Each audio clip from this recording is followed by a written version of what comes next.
Martins. Good evening. A13, good evening. Mobology, I see you. Oh, sorry, I think I mistakenly sent an invitation.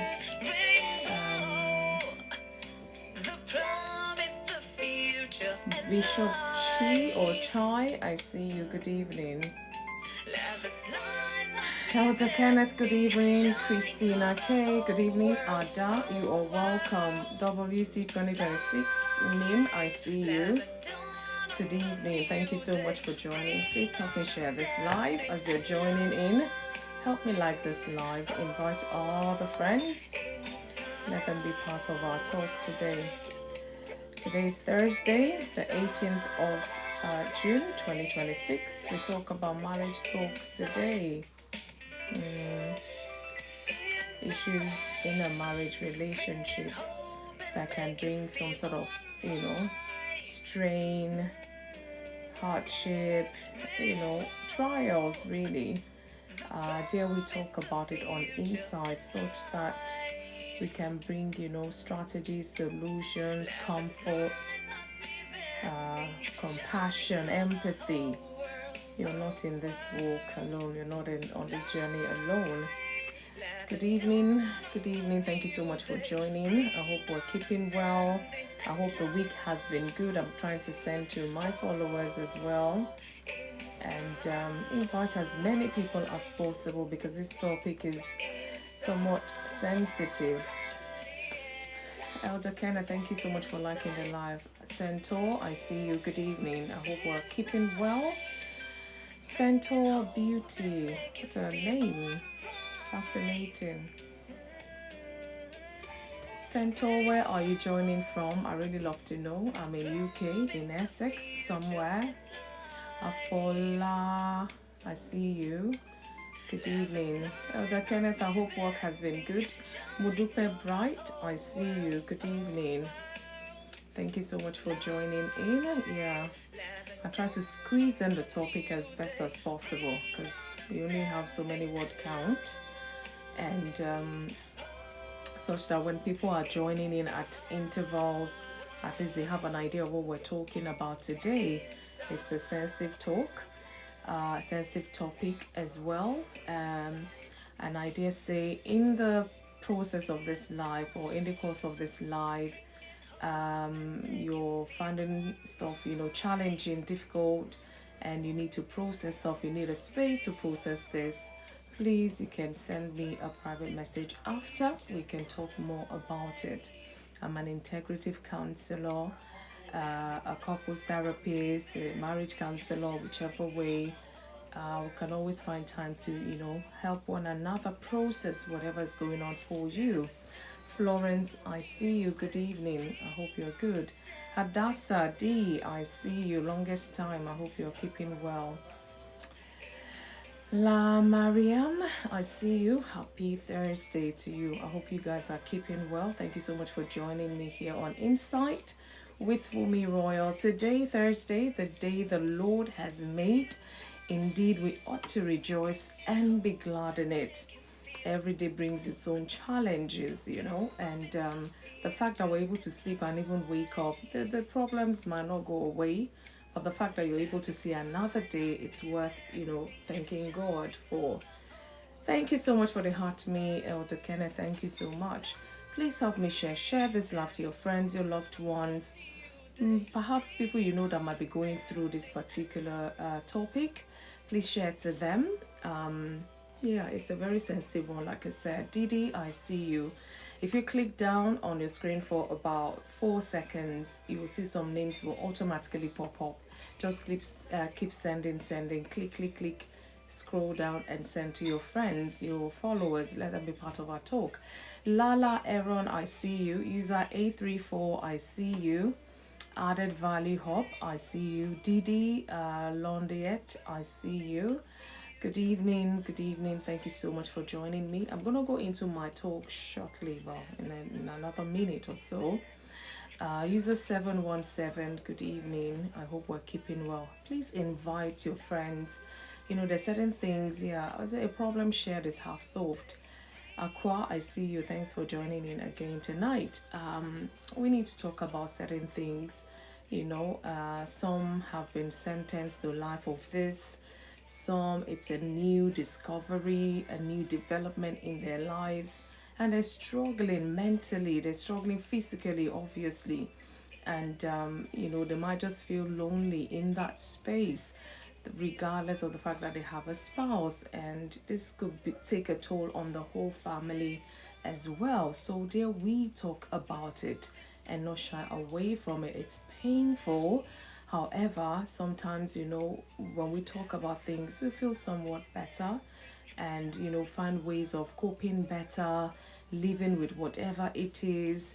If there's a cure, if we're believers, to keep praying and trusting God for your healing and all sorts. So today we're looking at coping with illness in marriage. Coping with illness in marriage. Eve, good evening. Thanks so much for joining. Please share this love to your friends. Let them be part of our talk. Elder Kenneth, can you hear me loud and clear? Please give me a thumbs up. Let's check the...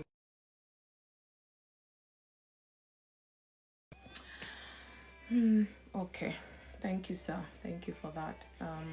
As you keep liking the live, it will attract other people to this live.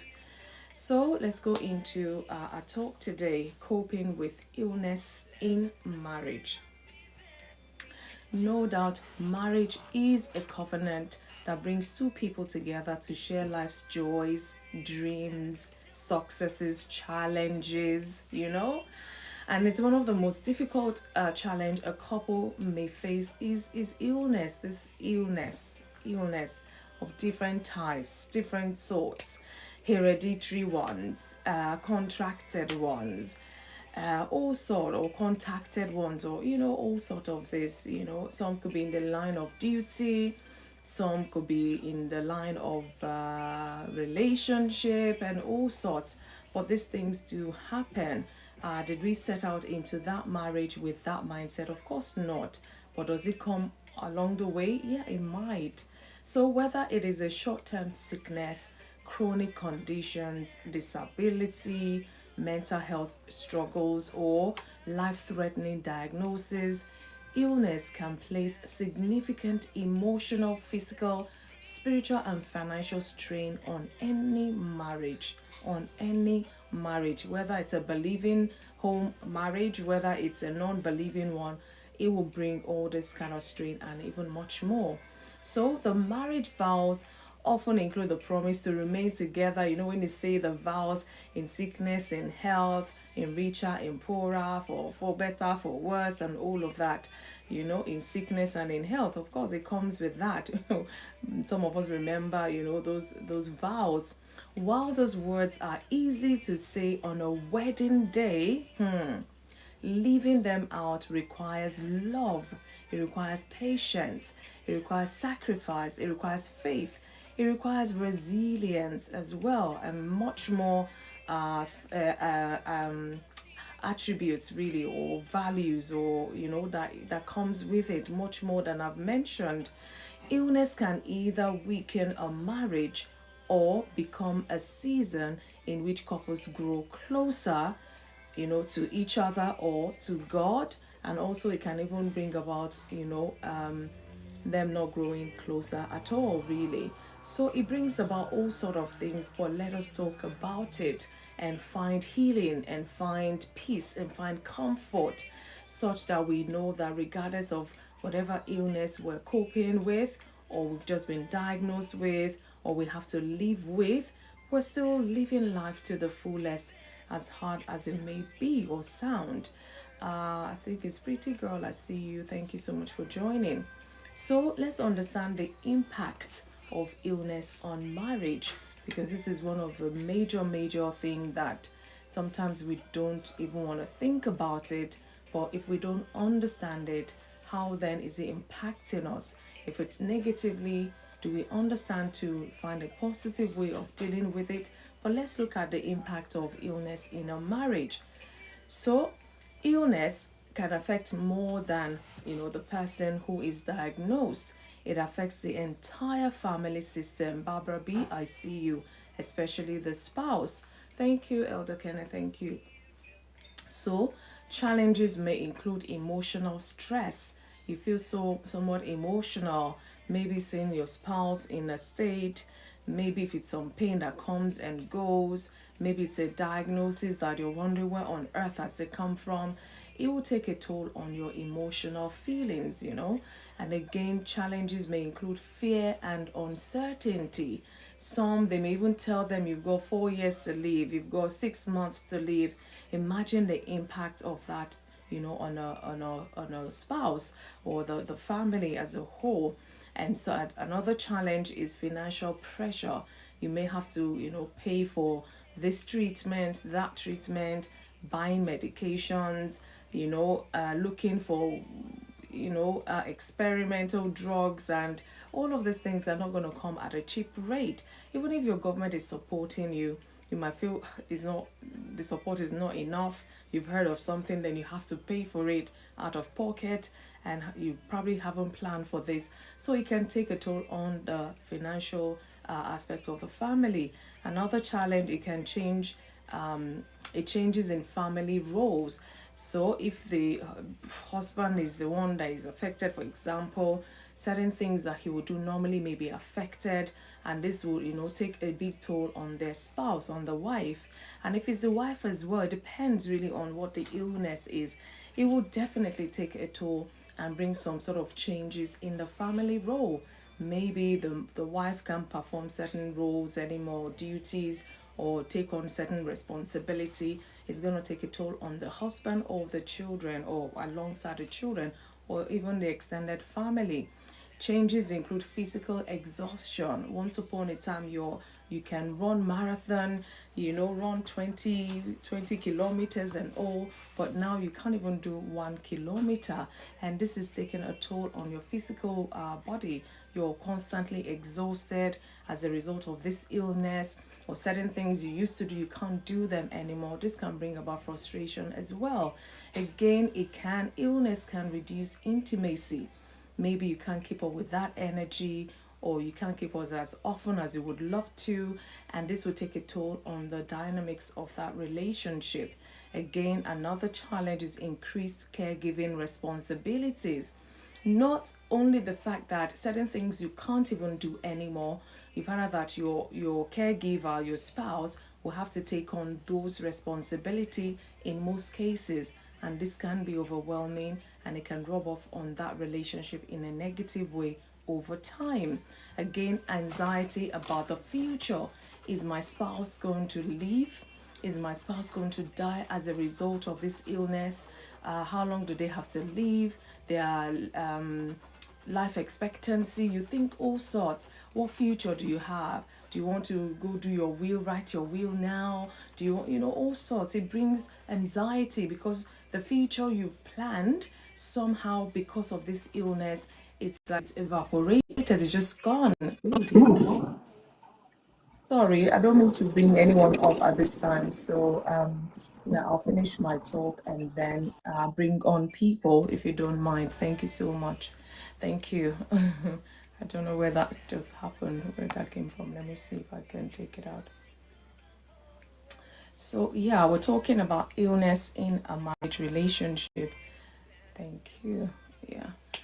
So I'm just trying to break it down for us to understand that, you don't have to walk this journey alone, you and your spouse. There's help available if you're willing to avail of them. I was talking about the anxiety about the future. As there is some illness, they may tell you you're going to live with this for the rest of your life. It's not like some even, in fact, I remember I have so many examples I can readily tell us. Some didn't end well, some they're still in it as well. Imagine someone who's agile, up and doing and all of that. One day decide to drop their children off of school and just walking back home to get ready to go to work. On the way walking back, they just collapsed and they were rushed to the hospital, and then mini stroke. Young person in their 30s, 40s, 50s even, and you find out that where did this come from? All of a sudden they run all sort of tests and they're telling you this condition, you have to live with it for the rest of your life, and certain things you can't do anymore, certain food you can't even eat anymore, certain activities just don't even think about it, let alone engaging in it. And it brings about all sort of anxiety because you've got big plans for your future, and it's like now you just feel stuck right in there because of this diagnosis or because of this illness. Yeah, this can take a toll. It's another challenge, anxiety thinking about the future. So recognizing these challenges and many other ones. Lilies, I see you. Queens, how are you? I hope you're good. So recognizing these challenges help couple respond with compassion rather than frustration. Because when you know that, for example, if your spouse has got just 2 years to live, you're going to cherish every moment. Of course, you're going to keep praying and trusting God that this illness will not kill them or will not take them in 2 years. You want them to always be around. It helps you to have even more compassion, because it's not, even if you're the type that doesn't show emotion, there is no how you will hear this about your spouse or even yourself, that some sort of compassion will not come in. And again, frustration can also set in. So let's look at the emotional impact of coping or of illness in a marriage. So when illness enters a marriage, both partners often experience strong emotions. Yeah, because you feel what you've heard, you feel what you're processing, especially when it's not too good. When they declare to someone, what, you've only got 6 months. It's like, what do you do with that 6 months? Where do you go? Feelings come rushing, your heart start pounding. Some people, is as a result of this diagnosis or doctor's report that they even die early because the weight just blows their mind out, and they can't even cope mentally, physically, they just can't cope. I've heard of cases where someone was poorly, they were doing self-medication and they were not feeling good, and the spouse said, this thing has been here for so long, just go to doctors, let them check, perhaps there's something else. You've taken all sort of medication, nothing has worked. And this husband decided to, okay, let's just go see doctor maybe. And then they went in, did blood tests and all of that. They say, come back for your test result. Sometimes they'll call you over the phone and tell you, oh, this is it. Okay, don't do this, do that. Okay, go to your pharmacy and all of that. But no, when doctors tell you that you have to come in, and they refuse to tell you anything over the phone, your heart start pounding, your head everywhere and all of that. And this man went in and they said, you know what, unfortunately, they've just discovered from the test, this is stage 4 cancer. And the man nearly passed out right there and then. And they said to them, well, you have few weeks to live. Imagine, from self-medication to that kind of diagnosis. And truly, indeed, 2 weeks after, they passed on. So I've heard cases, I know of people who know people. I've heard so many myself. Sometimes I'm like, God, that's why we ought to be grateful for every single day we're able to see another day with our own eyes, feel, breathe in this fresh air. It's more than enough to say, Lord, I thank you. And some are even lying in hospital bed for as long as they've said to them there's nothing they can do. Their spouse going in and out, back and forth, hospitals. You can imagine what this would take, the toll it would take on anyone really in that situation. So yeah, these things do happen in marriage, and it affects marriage. Sometimes some spouse may say, I didn't bargain for this, and they're gone. They just go. They can't cope with that illness. We've seen that, we've heard that. It does happen. Shan, good evening. However, I'm mindful, like I said, any part of this discussion or this talk today that is triggering for you, or perhaps you're going through something of this nature yourself, please feel free to reach out. Let's just talk about it, pray for one another, empathize with one another, and just try to live each day as it comes. So, like I said, when illness enters a marriage, both partners often experience strong emotions. The ill spouse may feel, as in the one that is ill, that is not feeling well, they may feel fear. Oh my goodness, all the plans they've had, seeing their children's children, and it's like, it's just been taken away by this illness. They will feel frustration.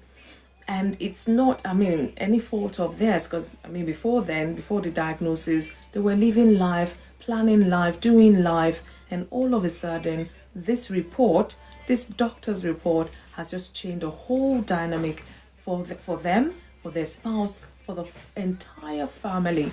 So yeah, it's a lot really to take on. The one that is diagnosed feel helpless. They wish they could, do something to take this illness away, but they've just been diagnosed with it. There's nothing anyone can do, especially when the doctors have said, you know what, we've seen such cases, and unfortunately there's nothing they can do. We just help you manage till the end.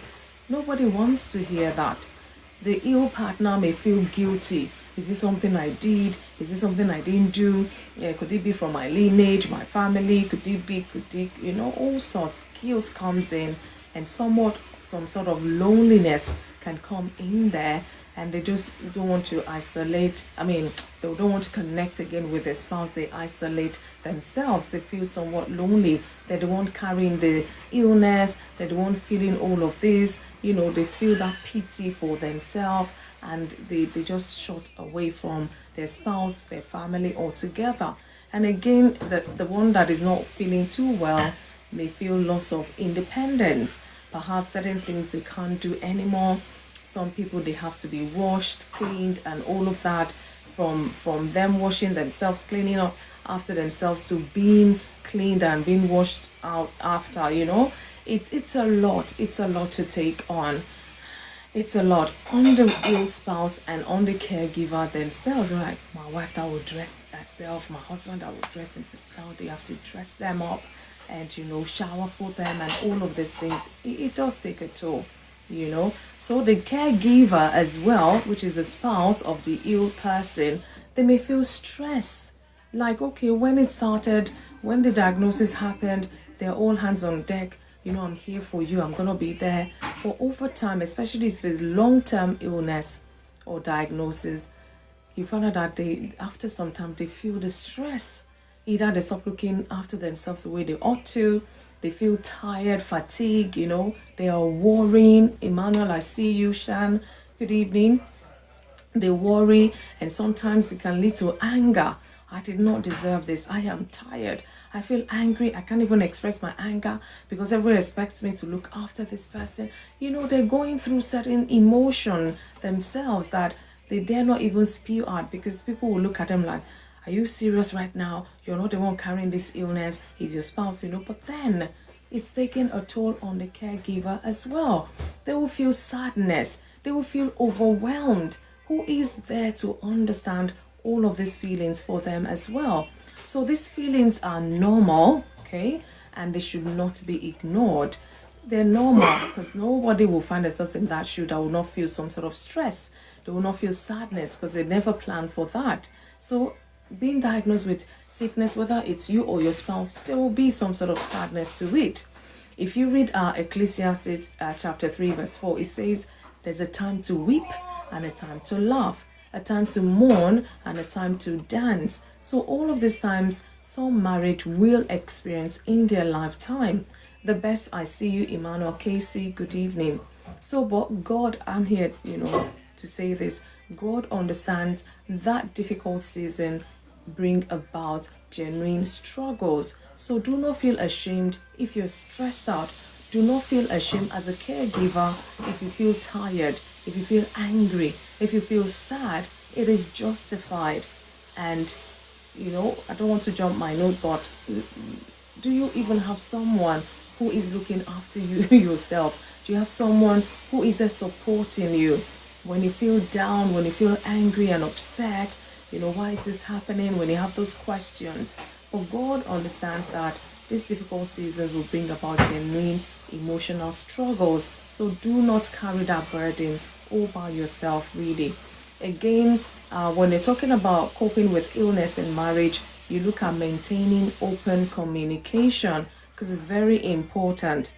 I've had a client, many times, and the husband is the one looking after the wife and a lot of things, and this wife used to be a sprinter, like they would run marathons and things like that, and all of a sudden they had cancer, and they had to go for chemo tests, all sort of treatment, and it weakens them. Their immune system is so poor. And I mean, imagine a husband coming to therapy and talking about stuff and even in tears. Like, I feel this way, but I know if I say it out loud, it feels like I don't understand what is going on with them, but I miss this, I can't do this, and it's justified. It's justified because nobody ever really plans for certain things that they encounter in marriage, but it should not be the end of their emotional well-being as well. So healthy communication helps couple remain connected. And I dare to challenge them. Have you, relayed your fears, your feelings to your spouse? Perhaps they're not, because of what they're going through themselves, they're not even thinking that deep. Maybe you should find a way, when they're at least high-spirited a bit, and have this talk with them. And let's process that in this session. How did it go? Oluto, wow, it's been the longest time. I hope you're good. I see Jungle. I don't know if it's Jungle, but I just see Jungle with the Anyway, good evening. Thanks for joining. So, and by the time they came in the week after, I said, guess what? That talk happened. I said, it's like they both got emotional on themselves. And the wife was like, why didn't you tell me this all along? I was just focused on getting better and all of that. And it went well for them. But sometimes it's so hard to coming into that space of having that open communication. So healthy communication helps couples remain connected whilst going through that illness. So practical communication tips you can take on. Be honest about your feelings. Don't feel because you're not the ill spouse, you don't have any right to express how you're feeling. No, because they're carrying the illness, you're helping them carry it. Whatever it means to them, however they're feeling, you're feeling your own emotions as well. You're going through the pain, maybe not as much as them, but you're going through that with them as well. So do not feel your own feelings are not justified. Please don't be too hard on yourself. I'm talking especially to the caregivers, as well.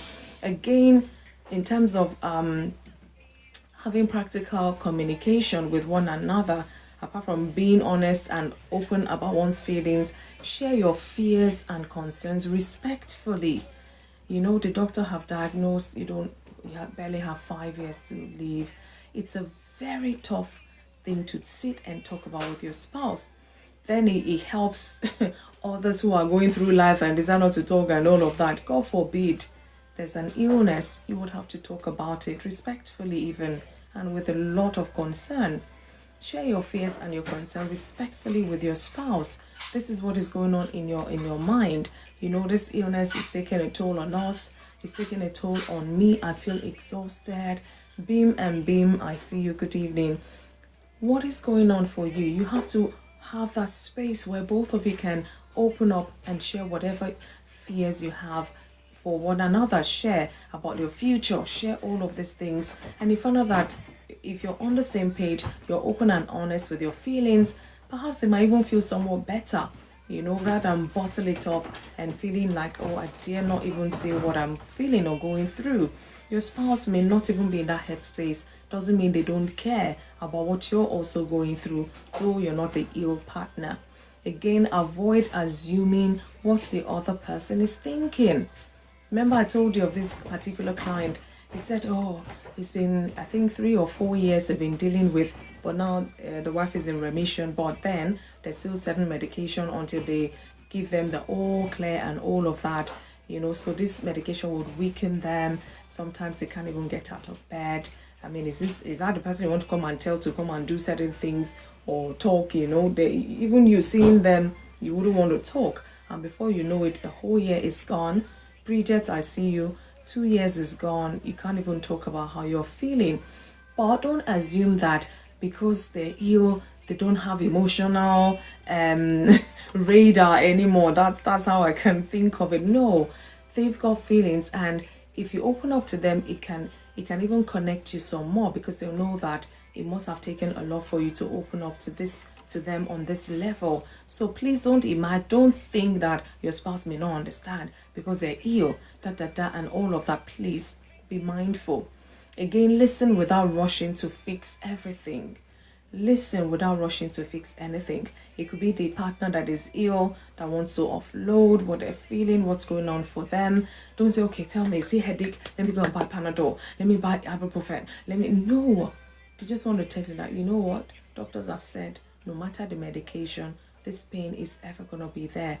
But maybe a hug will just help me right now. And that's all they needed.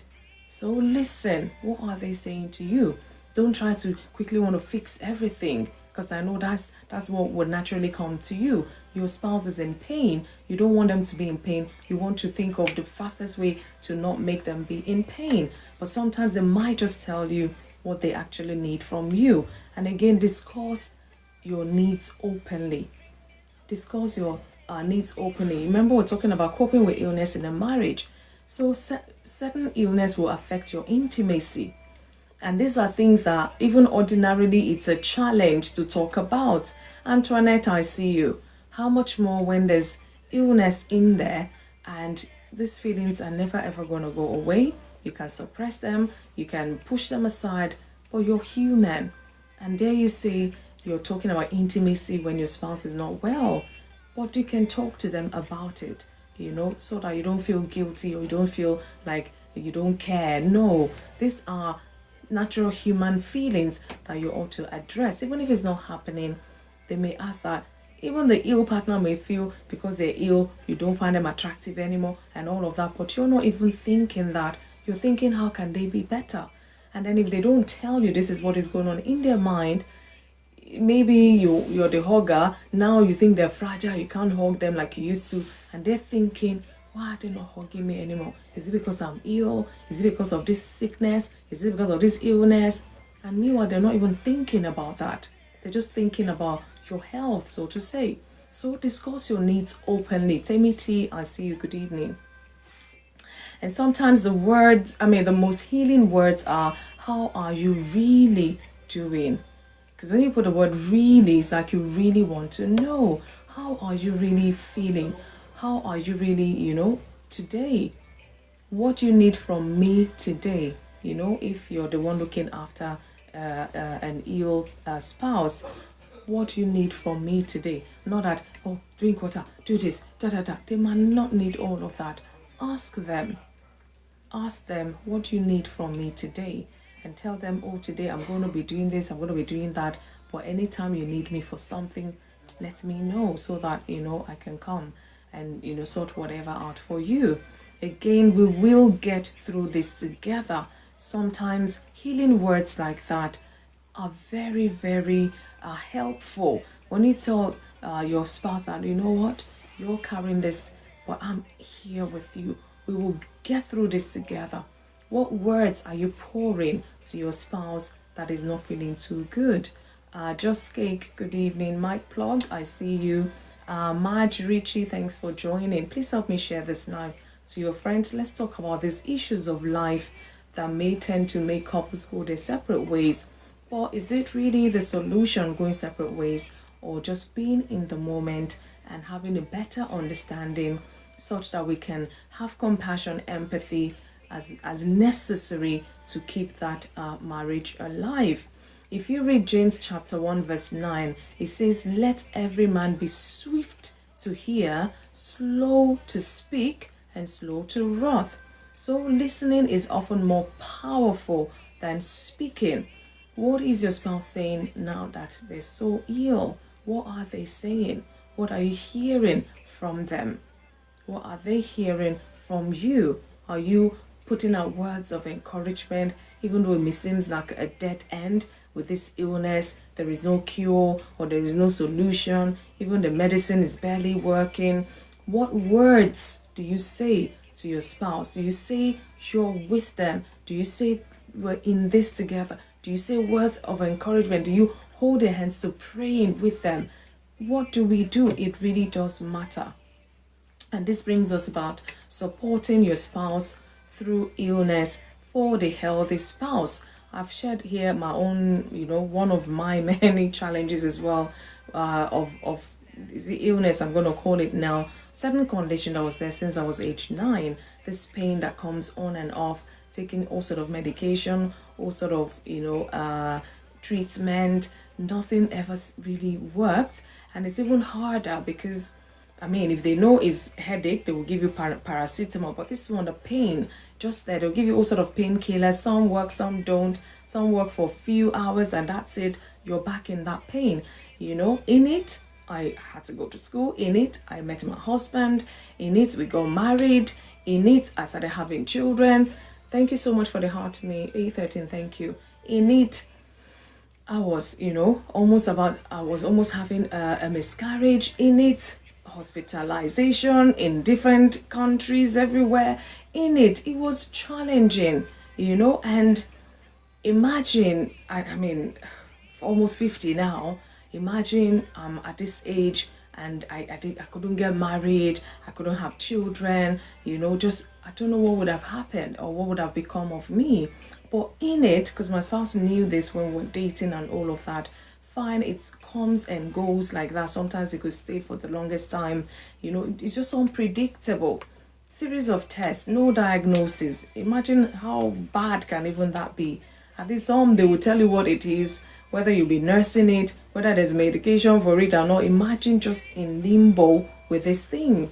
It costs a lot, really, and I'm just grateful that God was able to help us, understand it until my own healing came, until, doctors were able to see what was wrong eventually after 30 years of carrying that illness, So some people may not even get that cure. There might not be healing for them as well, but does not mean they don't deserve to live the best of life still. And that's what I'm driving at today. So supporting your spouse through illness for the healthy spouse, it's very important. Support that you can give involves more than providing physical care. It might be more than that. It might include emotional encouragement. You can just tell looking at them lying there that they are emotionally drained. They're emotionally like zero. You can just go there, a hug, a kiss on the cheek, something. Just encourage them emotionally. And again, patience is needed. Your presence is needed, when you're talking about supporting your spouse through that illness. For you that is healthy, this is, what is expected of us. Even we need strength and patience, I know. Compassion, Adebayo Abayomi, I see you, good evening. I hope it's the person, I think it is anyways. So again, compassion, your presence, like I said, understanding also comes under this. It's very important, for the healthy spouse to always be on top of this for their spouse. Dr. David B. Makodula, I see you. Thank you so much. Good evening. Thanks for joining. I was at Hangout today, though I came late, but I was there. Mekatone, I see you. So your spouse may not always need solutions, like I said, so we need to be mindful. Sometimes they simply need someone who will sit beside them through that pain.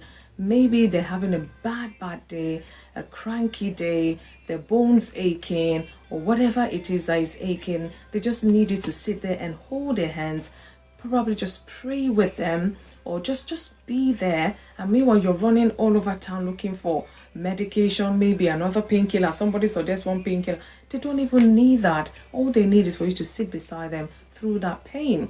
If you read Galatians 6:2, it says, bear one another's burden and so fulfill the law of Christ.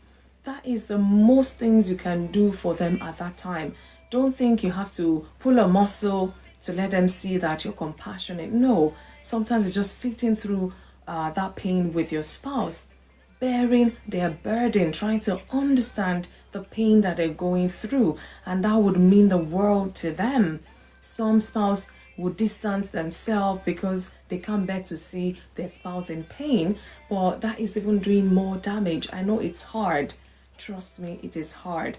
I remember one of the nights I was being rushed to the hospital and I was pregnant, 20 weeks pregnant, and this pain came again. and was like trying to force my baby out. So my husband had to call the ambulance. Normally he will come with me in the ambulance. I think some of the times we had a neighbor who would take the child, the other child, you know, because I remember it was my second pregnancy. We already had my first son already. And I remember one particular night that the pain started forcefully trying to push out the baby at 20 weeks. And then by the time the paramedic, the ambulance got there, I was crying like a baby. Like they say, oh, is she due? I'm not due, I'm just 20 weeks. But this pain has come again. And now it's trying to force my baby out. I was like, God, this was not the plan. We didn't say this was going to happen. You didn't tell me I will lose my child. You didn't tell me about premature baby. You know, when you can't even pray anymore, you're just lamenting. And I could see that night my husband was frustrated. He was tired. I'm like, again, can I not just have peace? You know, this pain has come again. And then by the time they came, did the blood pressure, did everything, they put some drips already in the ambulance. Phew, off we go. They're like, ma'am, unfortunately, you're dilating right now. You're 2 centimeters dilated. I said, no, Lord, this baby's 20 weeks. I still have another 20 weeks to go. No, I was halfway through the pregnancy. And I'm like, what kind of a thing is this? In fact, I bet tears was not even coming because I'd cried tears and prayed and all, but this thing was just still there. And now it's affecting my baby. So by the time we got to the first hospital, they were pushing me in, and everywhere was quiet in the deep of the night. Like seriously, probably after midnight or thereabout, it was so pitch dark outside. And then they're like, oh, ma'am, it's like this baby wants to come now. I'm like, no, baby cannot come. I'm 20 weeks in that pain. I said, just give me something for the pain. They're like, because I'm pregnant, there's only so much they can even give me. And they're like, they have to admit me into the ward. And then I said, okay, this baby is going to come premature. They started talking, everybody talking all at once. I'm like, what on earth is this, you know? And then they said, oh, the specialist that was supposed to attend to people in that condition is not there. And they're not even on call, whatever. Okay, ambulance, you have to take her to another hospital. They mentioned another hospital that night. Off I go. Packed me up. You know, my husband was just looking lost. What on earth is going on again? You know, they said they don't have the doctor on call here to take premature baby. Hey, I said, Lord, this is not what I planned for. This is not what we talked about. Lord, why would I have premature? And you know, when you have premature baby, tendencies, they may not even make it. So I'm like, no, Lord. By the time we got to the second hospital, it was like a ghost town. I don't know what happened that night.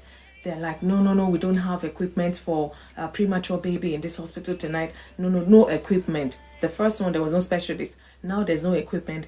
And they had to take me far, another 2-hour journey to a bigger hospital in the city. So imagine me in that pain. They couldn't give me nothing because they didn't want to affect the baby. You know, they were being careful. I think they passed some drips, whatever it is, I can't even remember, you know, just to keep me hydrated, I guess. We now drove that middle of night. Hey, I'm like, I was just saying, Lord, you didn't talk to me about any premature baby. I'm sharing my own experience because sometimes, you know, there are different illness, there are different sicknesses people would encounter in their lifetime. And that was for me. I mean, I've had that pain since age 9, like I said, and I was in my early 20s, 30s, having my children, and boy, oh boy, complications here and there. So eventually we drove and got to that hospital. They are like, thank God, it's just still 2 centimeter dilation. So they you know, the way they rushed me, in this room, they just, I see you, one unit like that, myself in the room, my husband was there, you know, and all sorts was just going on. I'm like, Papa, you know, those machine, it will even aggravate you some more, frustrate you some more. What's going on? Is my baby coming? Is my baby okay? I was just like, just calm down. They're like, calm down, we're doing our best and all. By the time, you know, they hooked me to that machine, you know, check the baby, okay, the baby's heartbeat is still okay, but you're still dilating. I'm like, Lord, at that time, I don't even know whether my husband was praying, or I don't even know, imagine that chaos. So when, after a while, I don't know, I think they gave me maybe Gaviscon or something, I can't remember. to subside, to help with the pain a bit, because they were afraid of painkillers for real. So that was kind of liquid and a bit subtle. It did help, but not too great. But I was just particular about my baby not coming at 20 weeks. So they said, we're going to give you a particular injection. If that doesn't work, then it's like you're in God's hand. Hey, I'm like, Lord, please. Lord, please forgive me my sins. If it's my, you know those kind of prayers you pray. It was, my goodness, it was scary. And after like few hours, they came again and checked, and they said, oh, apparently the dilation has stopped. In fact, from 2 back to 0, and they hooked me up everywhere, you can imagine that. And they said they're still going to have to monitor me because they don't know where the pain is coming from. They did a bit of light scan, they don't know where the pain was coming from. But as they can see, the baby's intact, the baby's heartbeat is good. Thank you for the heartbeat and all of that. Thank you. Good evening, Leslie. And, by the morning, my husband had settled a bit. And we had to call our pastors. This is what's happening. Pray along with us and all of that. But the dilation had stopped. But the pain was still there. So after like few days, I was now transferred to my local hospital for aftercare and all of that. But was at the end of it? No, thank God my baby did not come at 20 weeks. I carried my baby till full term. Thank God for that. And my baby is 24, going to be 25 next month even. So that is, I face that. So I dare say to you, if I begin to tell you what emotions, what pains, what frustration for me, my spouse, and all of that, say bear one another's burden. Even when you're bearing that burden, sometimes you get stressed, you get frustrated, you're almost getting angry at your spouse that is ill. See, Jay Jordan, I see you. Good evening. So we need to bear one another's burden, especially in this moment. It is not a time to abandon our spouse. Remember, you said for better, for worse, in sickness and in health. Not that now sickness has come, you run away. That's not fair on them, or life really is not. So we need to be mindful. And again, for the spouse, receiving help can sometimes be difficult. Yeah, because they never thought somebody would give you such help. You always thought you'd be okay, agile, you're up and going and all. So now somebody coming to put tea in your mouth, you will get frustrated at some point. I'm telling you, you will get frustrated, but be mindful. It's a difficult time. That's why we're talking about these things. So we're mindful of how to manage the situation. So feelings of dependence may create frustration or embarrassment, especially when it's a chronic illness such that you can't even bathe for yourself. Somebody had to wash you. Imagine the embarrassment you will feel. Sometimes you even fight them off you. They're like, but they need to clean you up and all. And then when the trouble, frustration is getting too much, you might have to, get a paid carer to come and do these things just to kind of alleviate the frustration that is coming up. So it is important to communicate needs clearly, accept support graciously, because they may not always be there as well. Imagine someone helping their spouse through an illness, and then they went out, that's years after, still carrying on with the illness, and the spouse who's the caregiver went out one day, had an accident and died even before the person that was ill. You can imagine that. So accept whatever support you have graciously and appreciate as well, because it's nobody's fault you found yourself in that situation. Again, express appreciation, express gratitude for the little they're doing, for the much they're doing. Just, appreciate them even whilst you're still going through that illness. Remain engaged in the relationship where possible, as much as possible. You may not be able to go on date nights, but as long as you're in the confines of your room, you have your TV, watch movies together, do stuff indoors together, at least that accommodates your strength and where you are at. So marriage remains a partnership even when responsibilities change, even when circumstances change, even when illness comes. So let's look at dealing with role changes. Remember, I gave an example. If it's the woman, she's always cooking, cleaning, she goes to work, she looks after the children, and all of that. and now she's ill. She cannot even wash up at the children. She can't even stand long to cooking, nothing. So illness often changes household responsibilities. Is this something you're prepared for? Is this something you've bargained for? Is this something you are even ready to do? But these changes sometimes will come. So a spouse who once handled finances, childcare, cooking, or employment may no longer be able to do so.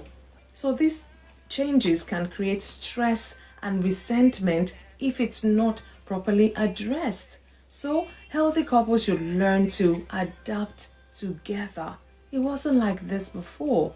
And don't feel, oh, you're using this sickness to be lazy, or you're using this sickness to not do anything.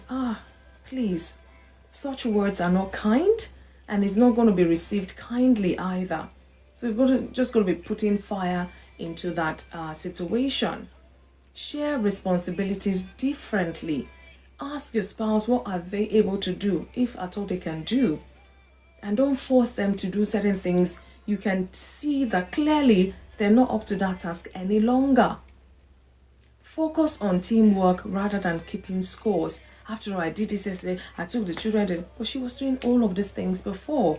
It's just the situation right now. They can't even walk down the stairs, let alone drive a car to take the children to school.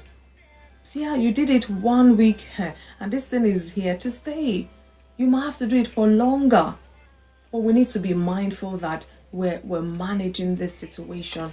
Otherwise, the ill partner may feel even more ill. And sometimes they go into this dark thinking, oh, just take me away. Let this pain take them away so that at least they will live life if they're not there. But we don't want to be thinking that way.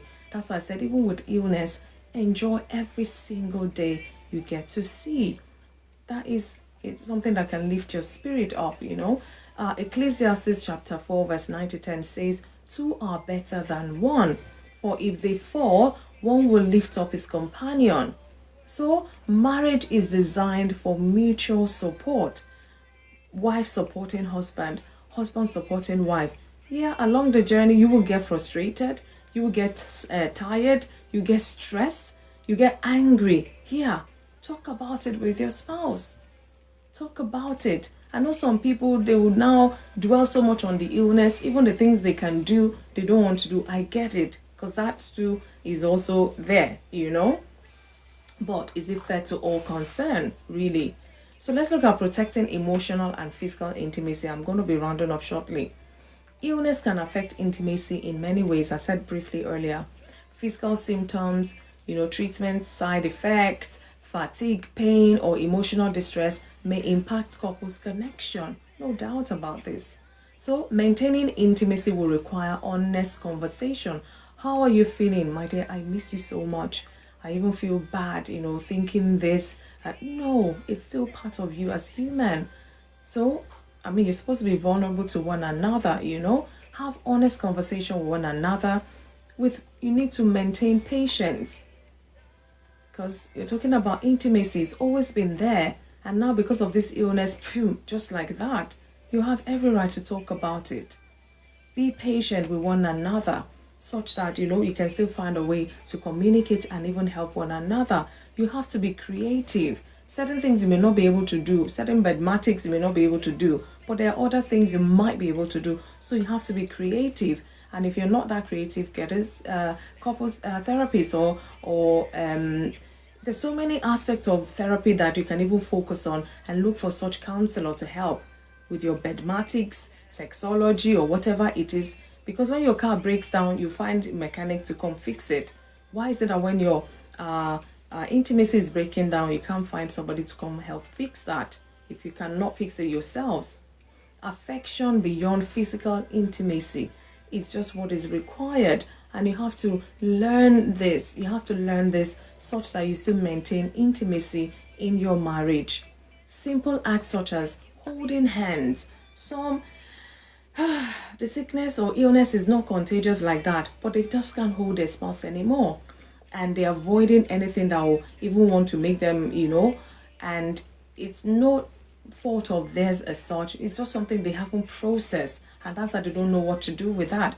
Is it okay to even hold their hands? Would they be in pain, much pain if I do that? All sorts going through the mind. I get it. Okay, simple acts that are praying together. Like I said, you could just be praying for them, and they will feel loved, they will feel cared for. Sharing meals. My dear, I just made a cup of tea. Do you want one? Or I made you a cup of tea, I just want us to have this time together. Sharing meals, cooking for them, experimenting. Let them give you the recipe to their meal that you love so much. You don't know nothing to cook. Yeah, I don't know how to even cook it. Let them tell you how to cook it. Or you go watch a video on how to cook it and surprise them. These are little things that we can still do that will help us maintain that quality time together. Like I said, they might not be able to go out of the house. You have a TV, even if it's on your phone, watch something there. Just find that quality time together. Don't let that illness steal you or rob you of every happiness you can still experience in that marriage relationship. And all of these things and many more can strengthen your emotional bond. You find out that, wow, fine, you might not be as intimate as before, but you feel them so much. You're still in love with them. You care for them and all of that. And again, caring for the caregiver, because this is one of the aspects that we tend to neglect or we don't really want to talk about. The spouse that is not ill, but the one giving care to the spouse, so to say. Who is looking after them? Where are they offloading? Who is, showing compassion towards them as well? So one of the most overlooked aspects of illness is caregiver burnout. Caregivers often neglect their own needs while focusing on their spouse, and this is just natural. It would happen. You would have cared for your spouse. If in 2 days you've not had your own bath, if you have not gone out, So let's look at signs of burnout. They include exhaustion. You might just be tired. You feel, who are you to even say you're tired? When you have a partner that is ill, that is constantly tired, you feel you don't have a right to even say you're tired. No. If you're tired, you can pause for a second. Pause for a second. Put your feet up for a second. And signs of burnout: irritability. You get irritated because you're always doing your own responsibilities. You're carrying on your spouse's responsibility that is ill. You're carrying on, and you feel irritated sometimes. These are feelings that they're not going to go away unless you process them and process them in a positive way. Sometimes you feel isolation. You're looking after them, and then when they're okay, you just feel all alone. Yeah. These are signs of burnout. You feel hopeless. You've looked after them. Who's looking after you? Who's helping you have hope? Who's pouring words of encouragement to you as a caregiver? And if care is not taken, even the caregiver may feel physical illness themselves from exhaustion, lack of sleep, overburdensomeness, or whatever. Help me. Emotional tiredness, yes. A caregiver cannot pour from an empty cup. So from time to time, you will have to in fact, all the time you have to look after yourself, because you cannot pour strength onto them when you're weak yourself. Two weak people, who's strengthening who? So it is important to rest as a caregiver. You're helping your spouse in your marriage that is not feeling well. They're carrying this illness or this sickness or whatever. You also need to look after yourself. You have to rest. You can seek support as well. Maybe from immediate family member, they can come and stay with this person whilst you just go for a walk, or just go do something for yourself. And please, it's important to accept help from others, trusted others, so that you maintain healthy boundaries. Even, you can't do that. It is very important to maintain that healthy boundaries. Otherwise, when you're ill, you're trying to look after someone that is ill. You don't want two people collapsing at the same time. Even Jesus took time to rest and withdraw from the crowds. So, as you're planning to looking after your spouse that is not feeling too well, Plan to look after yourself. Otherwise, you face to be burned out. And then you feel useless to them. You feel useless to yourself and the family. Mark 6:31 says, come aside by yourself to a deserted place and rest a while. You know, Jesus took rest on the boat that was stormy. When there was storm, he put his pillow on his head and slept even. You know, find time to rest is very important. Again, I will say this, and again, it depends on the community you find yourself, but I dare say this, the importance of community support when couples are facing illness in their marriage. God never intended for couples to carry every burden alone. Couples carry burden alone. Support may come through family, friends, church members, counselors, medical professionals, support groups. There's so many. Take advantage of that.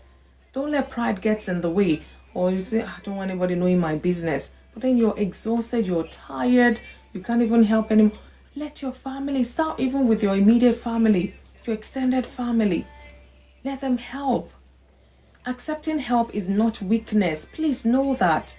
Galatians chapter 6 verse 10 says, therefore, as we have opportunity, let us do good to all. So you're the one depriving yourself of this support. Not that it's not available. Community care is part of God's design and you cannot escape it. Otherwise, you just is suffering alone. And I dare say this because I'm a believer. I've just shared, part of my experience when I had to deal with that illness myself. So coping spiritually during illness, this has been my own solid rock, and that's why I dare to share it here. Illness often raises difficult questions. Oh, trust me. Why is this happening? Like, Lord, since I was a child, who did I offend? You know, all those kind of questions you just question. You dare not even look up and you do those questioning, so to say. But these are difficult questions that will come through your mind. Rosin, I see you. Travel with Argo, I see you. Thanks so much for joining. Where is God in this situation? Remember the time I thought I was going to lose my second child pregnancy? I'm like, God, hey, where are you? We did not talk about this. Oh, you didn't tell me before time I was going to have a premature baby, and all of that. And then I would think, will things ever even improve? Imagine 9, 8, 10, 15, 20, 24. Carrying this thing, I'm like, will things even ever improve? In fact, at some point, I bet people are looking at me like, this woman lies. You, only you all the time. It took a toll on me. Even I felt frustrated. Like, if I wish I could just wave a wand and this thing would just, But then eventually the Almighty God did wave that wand. And now it's been a heart surgery when, I think 2016, Yeah, that's 10 years ago. 10 years ago now, this thing I'm telling us. And that was the end of, since that time, after the surgery, they did whatever they had to do. And that was it.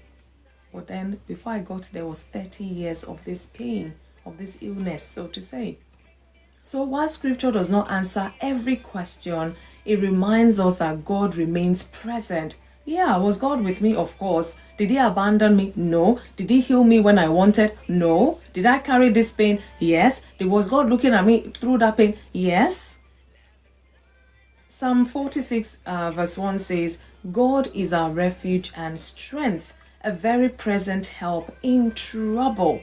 He was there.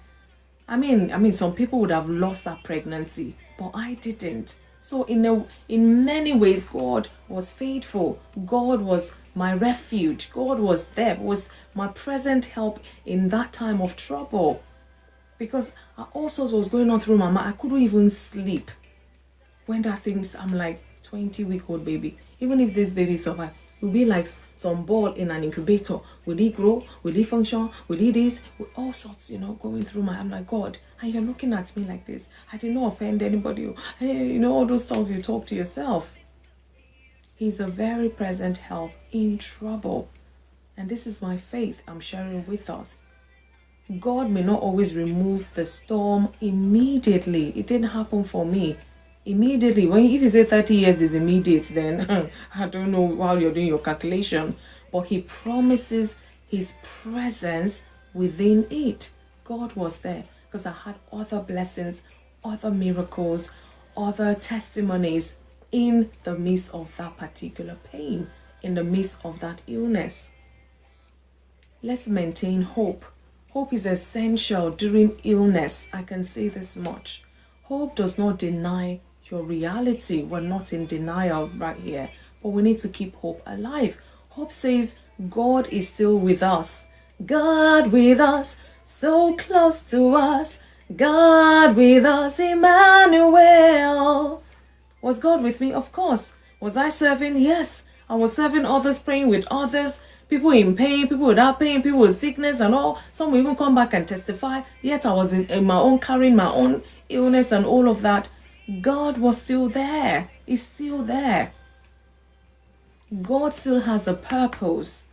Even if they've diagnosed you 2 weeks to go, there's still something that's why you're leaving that 2 weeks to fulfill something. Perhaps still bring joy to your family.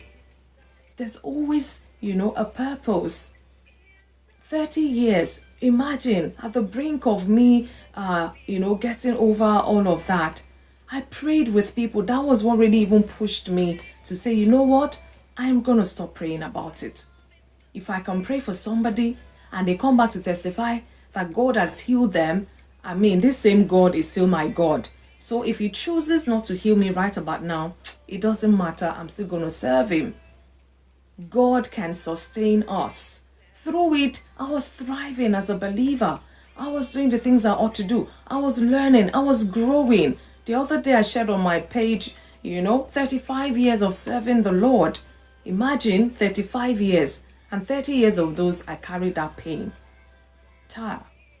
Or thereabout, because I was 9 when it happened. I became born again when I was 13, going 14. So you can imagine, do the math yourself.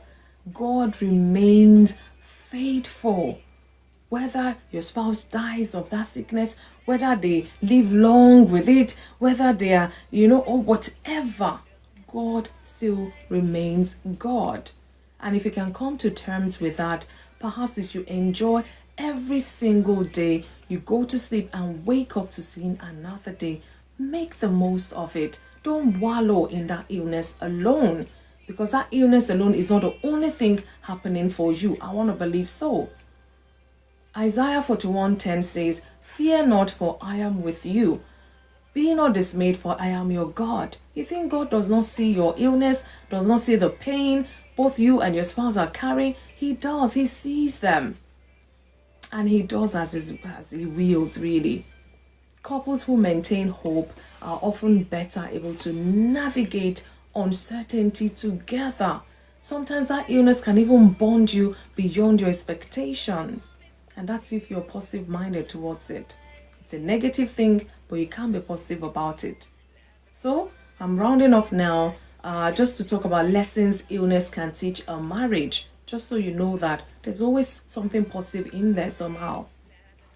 Although illness is never easy, it can deepen a relationship by teaching you patience, teaching you compassion, teaching you selflessness. It can teach you to be grateful, gratitude, a heart of gratitude. Maybe you've always taken your spouse for granted and all, and now this illness, wow, you're so afraid that, hey, you thought they will always be there. Now it's like they have a limited time, and you're, oh my goodness, you never thought of that. It can help you build compassion. So until we accept that we live in an imperfect world, we will be unwilling to be humble and supportive. Well, God will have to help us. Depend on God. Let your dependence be solely on God, not even on your spouse, because anything can happen at any time. And appreciate for one another. Show appreciation rather for one another. No matter the time frame you've been given, if you've been given one because of that illness, make every day count. Make every day count. I've heard of people who, there was no illness, nothing. Both of them, did their thing, went to sleep. They woke up the next day, one was gone. No sickness, no illness, it just was gone. Imagine. May we not take each other for granted. Many couples discover a deeper level of love and commitment during difficult seasons. I've experienced that. If you read Romans chapter 5 verse 3 to 4, it says tribulation produces perseverance, and perseverance character, and character hope. Find positive words of affirmation, positive words during that difficult time. There's some practical things we can do. I don't know whether, let me just even run through that. Practical steps for couple facing illness. The practical steps, if you can just pick one or two of these and start with that, perhaps things will get better. In terms of the relationship, in terms of the connection, pray together regularly. And please do not pray about the illness alone. Please pray about other aspects of life. Your children, if they are children, your finances, your career, if the other party is still in business and whatever. Pray for other aspects, not just that illness alone. I was in a mission to London conference in 1998 when a chorister lost her husband at age 32. Death, illness does not look at age, does not look at face. In fact, if I didn't tell anybody I was going through those things, they would never even believe. I remember one time, I think I was in my early 20s, I was so ill, so bad. I was so skinny. And then I was off work for the longest time, and by the time I came back, my neck was shaking, like, you know, those shaking head toys. It was like that. I was even ashamed to come out because I was even skinnier. I'm like, hey, people will think something else, so, you know. And then someone goes, hey, Funmi, where have you been? I said, I've been terribly ill and all of that. They said, wow, you look so beautiful, even you look fresher than. I said, this, in fact, and then the person said, this kind of sickness, I want to have it. I said, hey, be careful what you say. It was a joke, but be careful what you say. You know? I said, for someone to say, you look even fresher. If only you know where I'm coming from. Okay, practical steps for couple. Communicate openly and honestly, more like a recap even. Attend medical appointments together when possible. Don't leave your spouse to it. Do you know how many times my husband has gone on an ambulance ride? In fact, they will almost tell the paramedic to come down for him to come in if possible. Do you want to know how many? Oh my goodness. Sometimes you will have to take the car because of the children, you know, to come with them.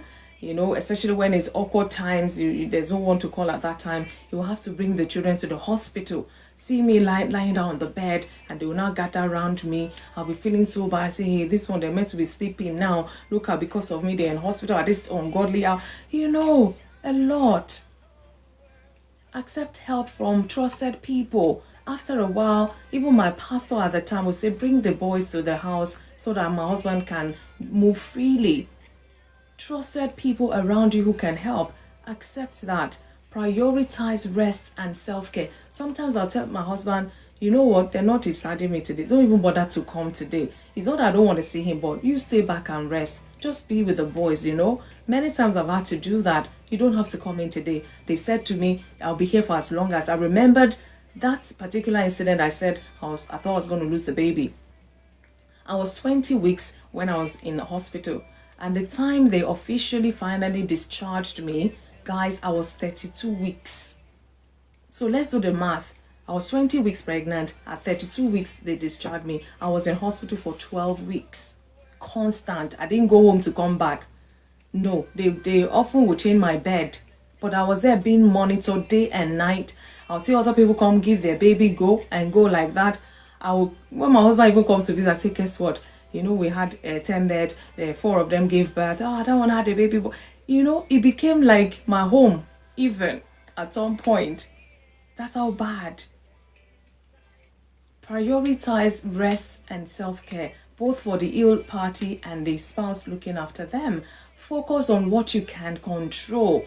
Don't, as a result of that, you know, neglect yourself. You're not eating well. You're supposed to care for this person. Now you just collapsed yourself. Who wants to help who? So let's be mindful. Focus on what you can control and celebrate small victories. Guys, it's important. You can still celebrate stuff because you're carrying that illness. Oh my goodness. Yeah. I celebrate stuff. When it's my children's birthday, I go all out, do what I have to do. When it's my birthday, I'm not a party person, but we still celebrate. I won't say, oh, because of this. Sometimes awkward times, this thing would even happen. In the midst of celebration, even. I just have to manage through it. Celebrate small victories, big victories, celebrate. And again, seek counseling or pastoral support when needed, because you need to be encouraged as a couple. So don't shut yourself out from the world because you're carrying that. I remembered a sister back, in Ireland then. She was ill, cancer, remission, cancer. It was just so bad. And I remembered how we would go on occasion, go just tidy her home while she was in hospital. The husband, you could tell that man was close to tears many times. These are what folks can do for you. Don't push them away, because God has laid on their heart to do this anyways. And continue nurturing your relationship, whatever that illness is. It's difficult, but then we can still do that if our mindset is in the right place. And above all, hold on to God's promises. I had to hold on to it. I never thought I'll see the end of that pain, but after 30 years, I saw the end of it. Imagine 30 long years. Somebody would have been born, will be 30 years, start having their own children, and I was still in that. Eventually, God came through for me. I'm not some Christians even die of sickness. Don't get me wrong. This is how God has just done his thing. But all I'm saying is, whether illness or not, whether sickness or not, still live life to the fullest. It's a hard thing to do, but it can be done. I'm going to conclude by this. Coping with illness in a marriage relationship is one of the greatest tests a couple may face. It can bring pain, uncertainty, and significant change. Oh, trust me.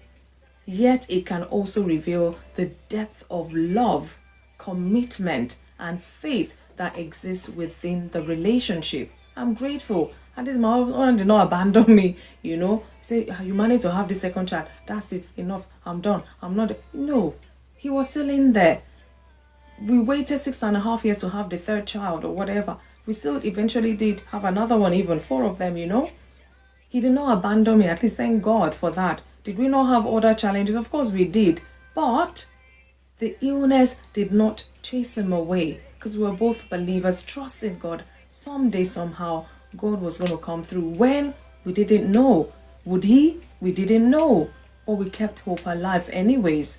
So marriage is not simply about sharing good times alone. It's about standing together through every season. When couples face illness with honesty, compassion, teamwork, I dare say, and trust in God, they can emerge stronger, closer, and more resilient. That's the end of my message or my talk. I don't know, message talk. I leave us with this key scripture for those out there listening who are coping with illness in their marriage. Isaiah chapter 43 verse 2 says, "When you pass through the waters, I will be with you, and through the rivers, they shall not overflow you." This is the word of God. So this promise reminds us that God does not abandon us in difficult seasons. You just have to believe that. He walks with us through them, giving us strength, giving us comfort and hope for each day. Dare I say amen to that. Guys, that's the end of my talk this evening. However, 2 questions for us to really tackle today. And they are, number 1, why do some people struggle to accept help from others? When we're talking about coping with illness in a marriage relationship, why do some people struggle to accept help from others? And second question is, should a couple allow illness to separate them or break their marriage relationship? Should a couple allow illness to separate them or break their marriage relationship? Guys, thank you so much for listening to my lengthy talk today. Thank you.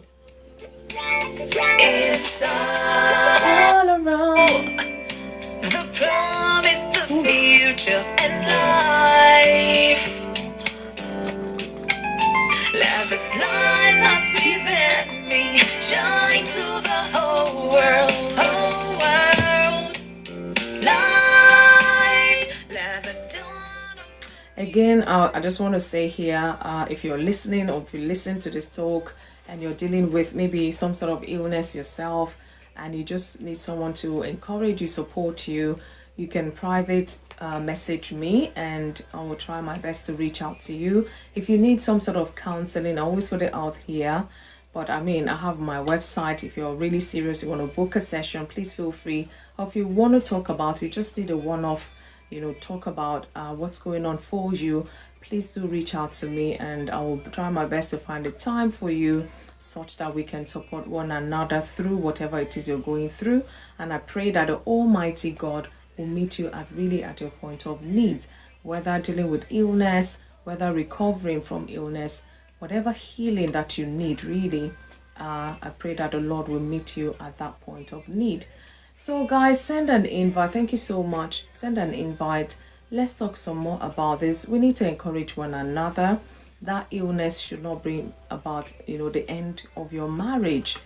It's a lot. It's a lot to take on. It can be a lot to take on. Some people have drowned in it. It's just probably they're not processing things in a positive light and they get so overwhelmed. Depression sets in. They lose their mind, emotional disconnection and all of that. But there is hope yet. Let us talk about these things and not bottle things up. Send me an invite, guys. Let's talk some more about this. I see you, Elder Kenneth. Thank you, Susan Shan. I see you, Dr. David. I hope you're going to come up and share with us tonight. Thank you so much, sir, for stopping by. Wow. I think it's a blessed day today. It's always a blessed day. Good evening, Leslie. Good evening. Thank you so much. A13, gracias. Thank you so much. Good evening. How are you? Happy Thursday. It's Thursday already. Yeah, thank God. This has been, anyway, we just thank God. Sometimes some disappointments happen, but you forge ahead. Well, let's keep the hope alive. They say sometimes, what do they say?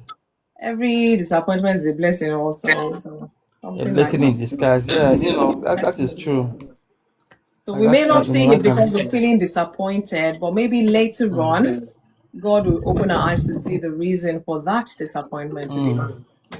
Yeah. Yeah, that's the thing, it's that the maturity is to just know that, God knows better. Yeah. And yeah, we are always dealing with things in how we can see it. We don't have the full perspective of everything. So Yeah. yeah. Indeed. And when I know, that knowledge helps. That's good. So yeah, Yes, but we thank God. I don't know how Today is much the of day the Lord has made. Amen, indeed. Amen. Don't know how much of the talk you heard. I came in late. I suppose I'm actually first today Ah, because I came in late. I actually came in around 8:30. I'm actually surprised I'm actually first in the box oh, because wow. Yeah, it doesn't matter. just You see, when I try to bring people up, I just click from the first to the last. So whoever comes in first gets to be in the first box. yeah, it's just surprising. It's yeah. I heard the talk, and it's something that I've witnessed and seen many times. Mm, Um, I think first of all, my grandfather, okay. my grandmother. When my father turned 10, my grandmother became mentally ill to the Mm, point that she was sectioned. So my father grew up without his mom for a lot of his life. wow. But my grandfather remained with her till she passed away. Can you He never remarried. He did not. He stayed with her. You know, imagine? and that was a great example to me. Surprising, my father didn't really take that example. Well, I guess um, different and, human and beings, isn't it? yeah, and we paid the price for it. We paid the price for that infidelity and adultery and all the things. So my father is also another big lesson to me why it's not good to commit adultery, Mm, because my father just did it a lot, and um, in the end it really cost him big time. So yes, but illness in marriage, I've seen it, and I've seen situation where it has caused divide, where the spouse will leave, mm, possibly abandon the spouse that's ill, which is unfair.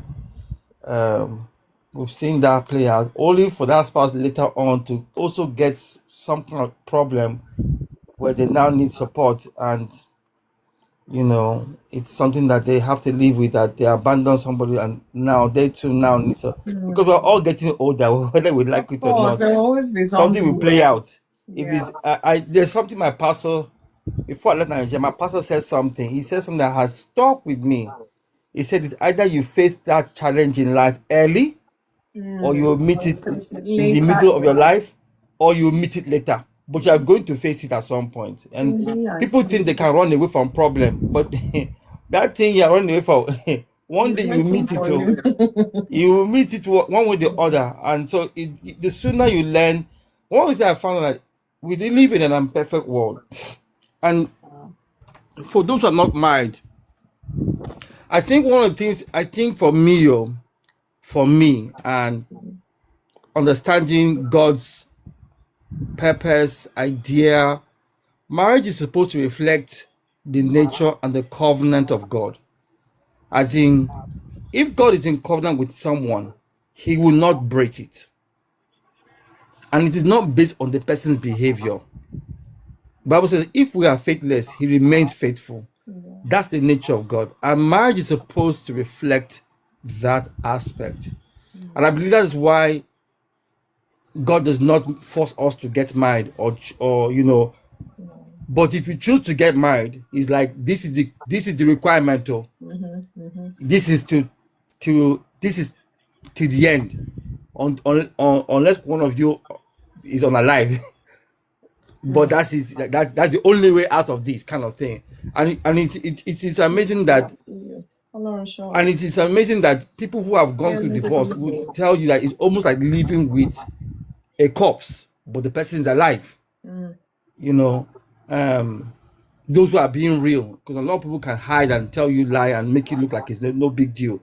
It is a big deal. Please. And illness See you. is one of those things that nobody wants to be ill. Nobody chooses to be. Nobody chooses to be. Nobody wakes up and say, "I want to have this long-term sickness, and I just want it. I just want to be sick."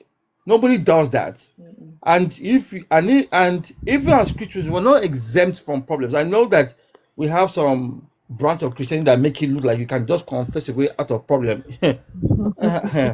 Yeah, God is not a formula. God is Hey, faithful. I can God, testify God to can heal. that. God can do anything. He's faithful. But he's not. God is not a formula. He's not a formula. He's not a magician. He's not someone just going to. Oh, he's not driven by power. He has no. God will not do anything to prove to you that he is God. He doesn't. He will not do that, because even the Bible says nature itself has shown us that there's God. Whether you choose to, that's up to you. But God is not going to.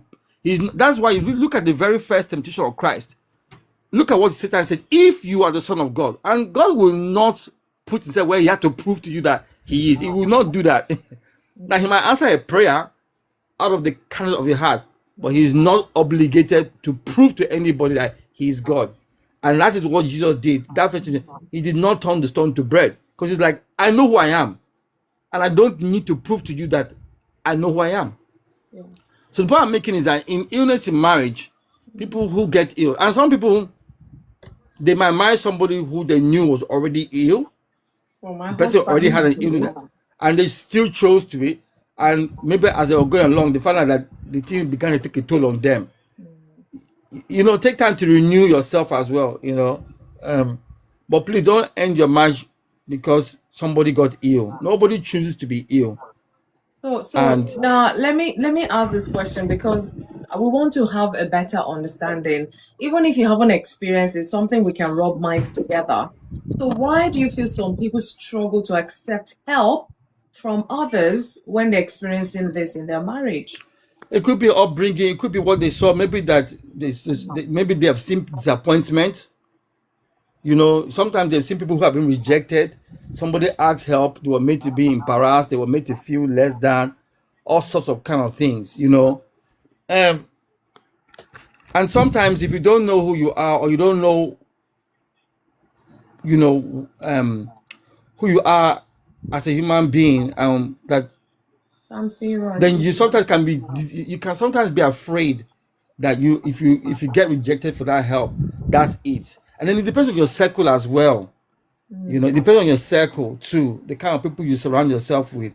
I But get I've it. said, I'll always say something. I've said it before. Whatever you are asking or whatever you're seeking from people to do, also be that person as well.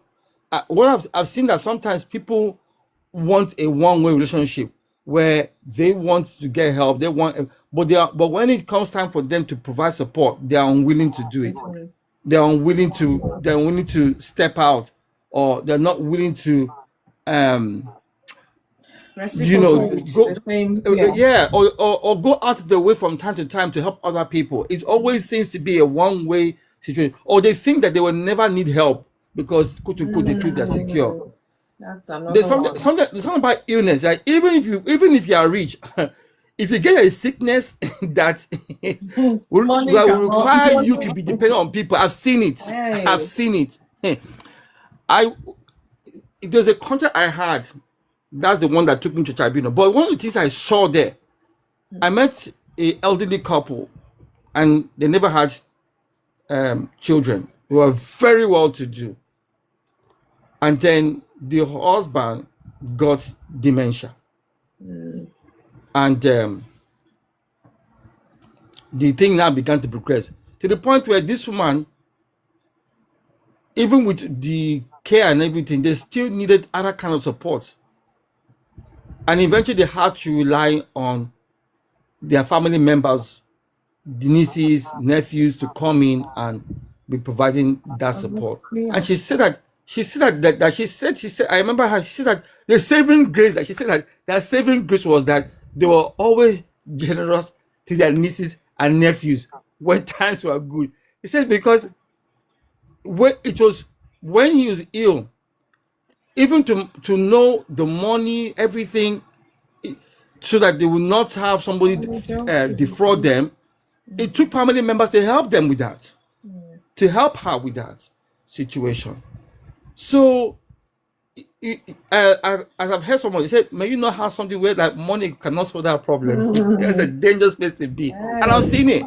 I've seen that situation where, so it is good. It's good to be mindful that even if things are going great for you, still be a person that is supporting or helping other people, because you just don't know how this thing can just turn around.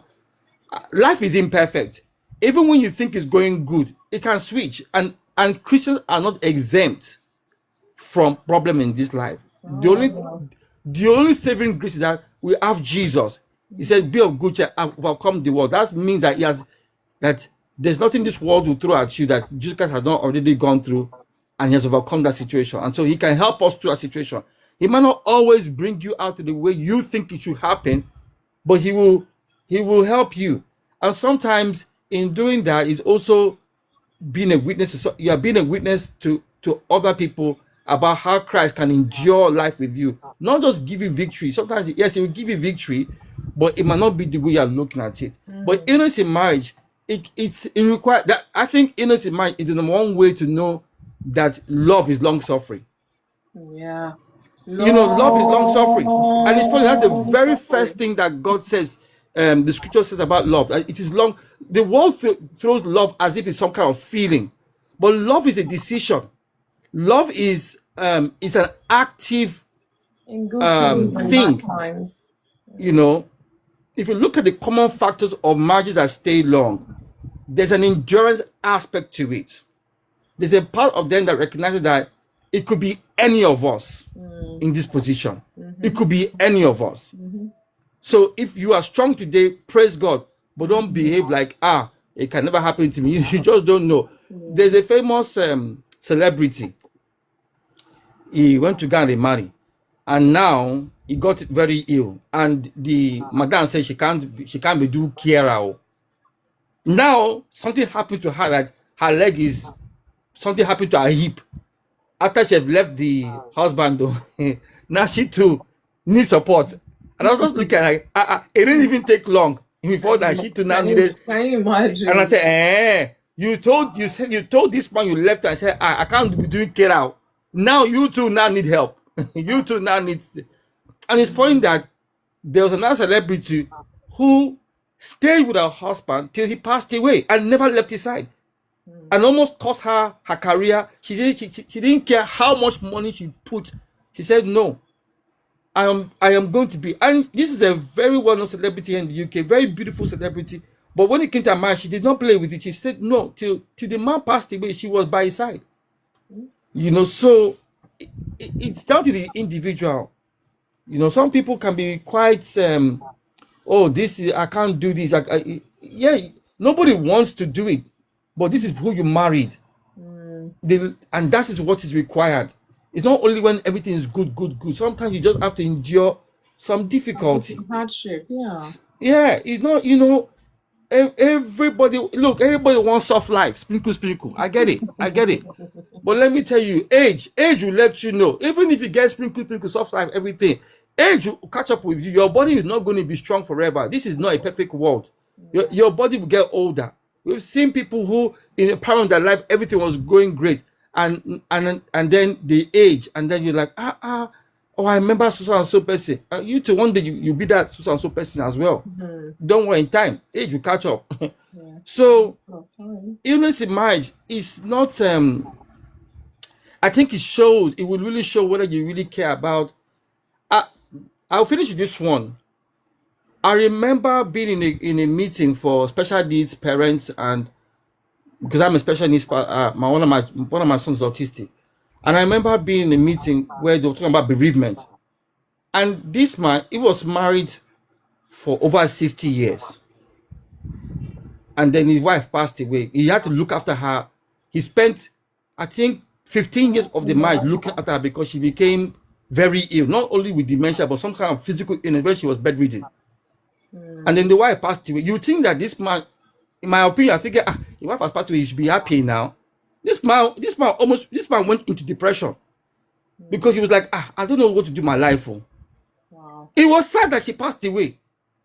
And I was like, but you were the care for this woman for 15 years. How can you should be saying like, I can rest now. No, this man was like, and he said like he was lost.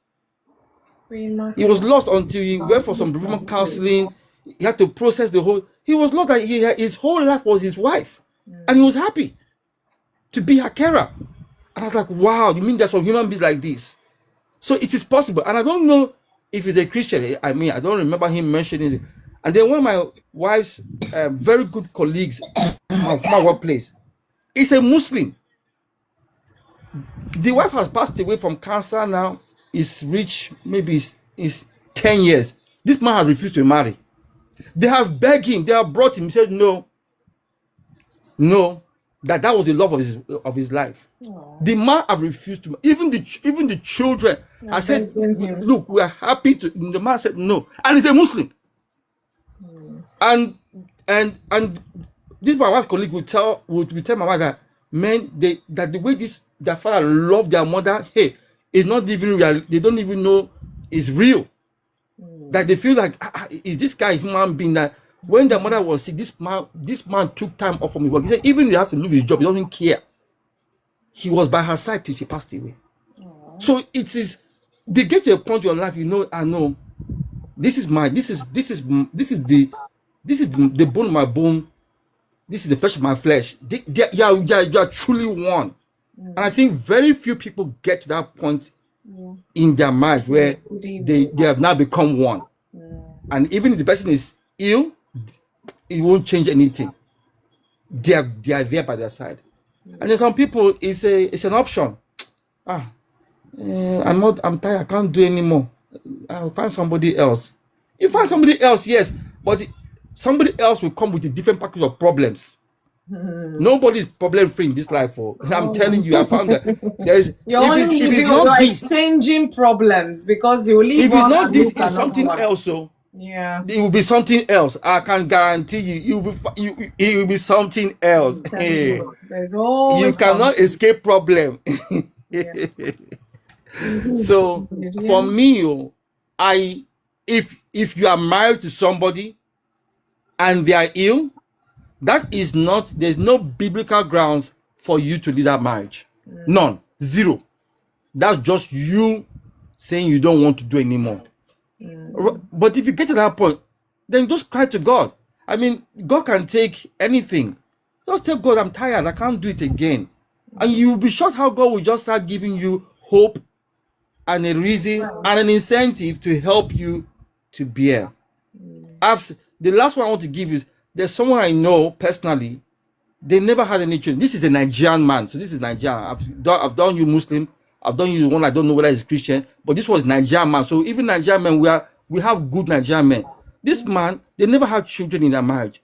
And he was married to this woman. And they were in our church, in our former church. And they really loved each other. They did everything. And then this woman got cancer. And you know the worst part, she got cancer in her womb. Oh dear. They never had any children, but they were a very successful couple, very well-to-do couple. But she was a great teacher. She ended up becoming a head teacher. In fact, there was a school they built, and she was now going to become the head teacher for that school. And that's when she passed away. Wow. And the man cared for her. I remember when we went for the service of songs, it was like, it's like a part of him followed her into the coffin. And I was like, I said, that's powerful. That's a powerful testament that yes, there are people, both men and women, who are committed to that point.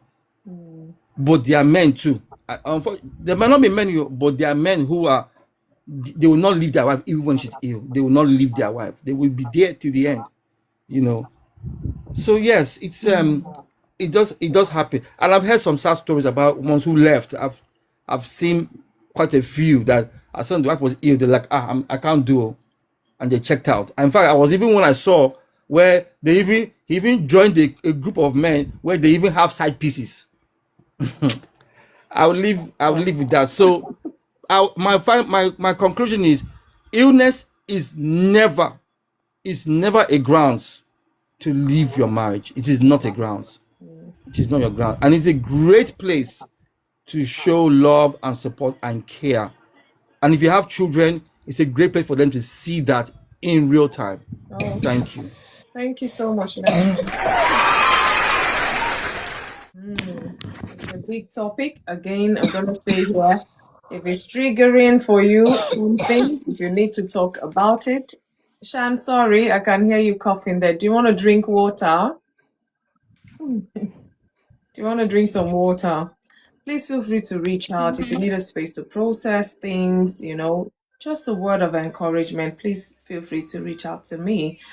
Shan, good evening. We've heard you. Don't worry. You don't have to mute yourself again. I tried to mute you. Wasn't even letting me. Yeah, Shan, we're hearing your coffee. Have you gone to get water or something to drink? Yeah, just that there's too much dust. I'm even taking some medication for it. Oh, sorry about that. Yes. Good to have you. Happy Thursday to you. Happy Thursday too. Thank you. So it's marriage talk today. I know some of you are, in relationships or courting and all of that. Everyone is welcome, but I mean, our focus is really those in the marriage relationship. So let me ask you the second question. Should a couple allow illness to separate them or break their marriage relationship? What do you think, Shan? 100% no, it shouldn't. You shouldn't, as a couple, shouldn't let sickness, break or bring down the relationship. And we all know that sickness is part of life, and each of us have ever gone through sickness in our lifetime when we're young. We're being taken care of by our parents, and most of the times mother. The mother. As you grow, you also have circles around you, same relatives, the parents, siblings, even friends. But now, when you choose to say yes to another person from another family, another background, and all that, that means you're saying yes to them becoming your own. You becoming like their father, you becoming like his or her mother or sibling. So you're the first priority, or you're the first point of contact in case something like illness, comes to them, because they are under you, you're also under them. So I don't think sickness would even be called something that would make people fall apart. I mentioned I mentioned earlier on, and I think you also said that sickness is actually a moment for people to bond if you really care for each other. I don't think you would watch your husband or wife sick and then you choose to, just ignore. You go to work, you come back, you don't spend time with them. Maybe you have other work related stuff or even personal related stuff, and then you choose to prioritize, and yet your partner is down and able to do stuff.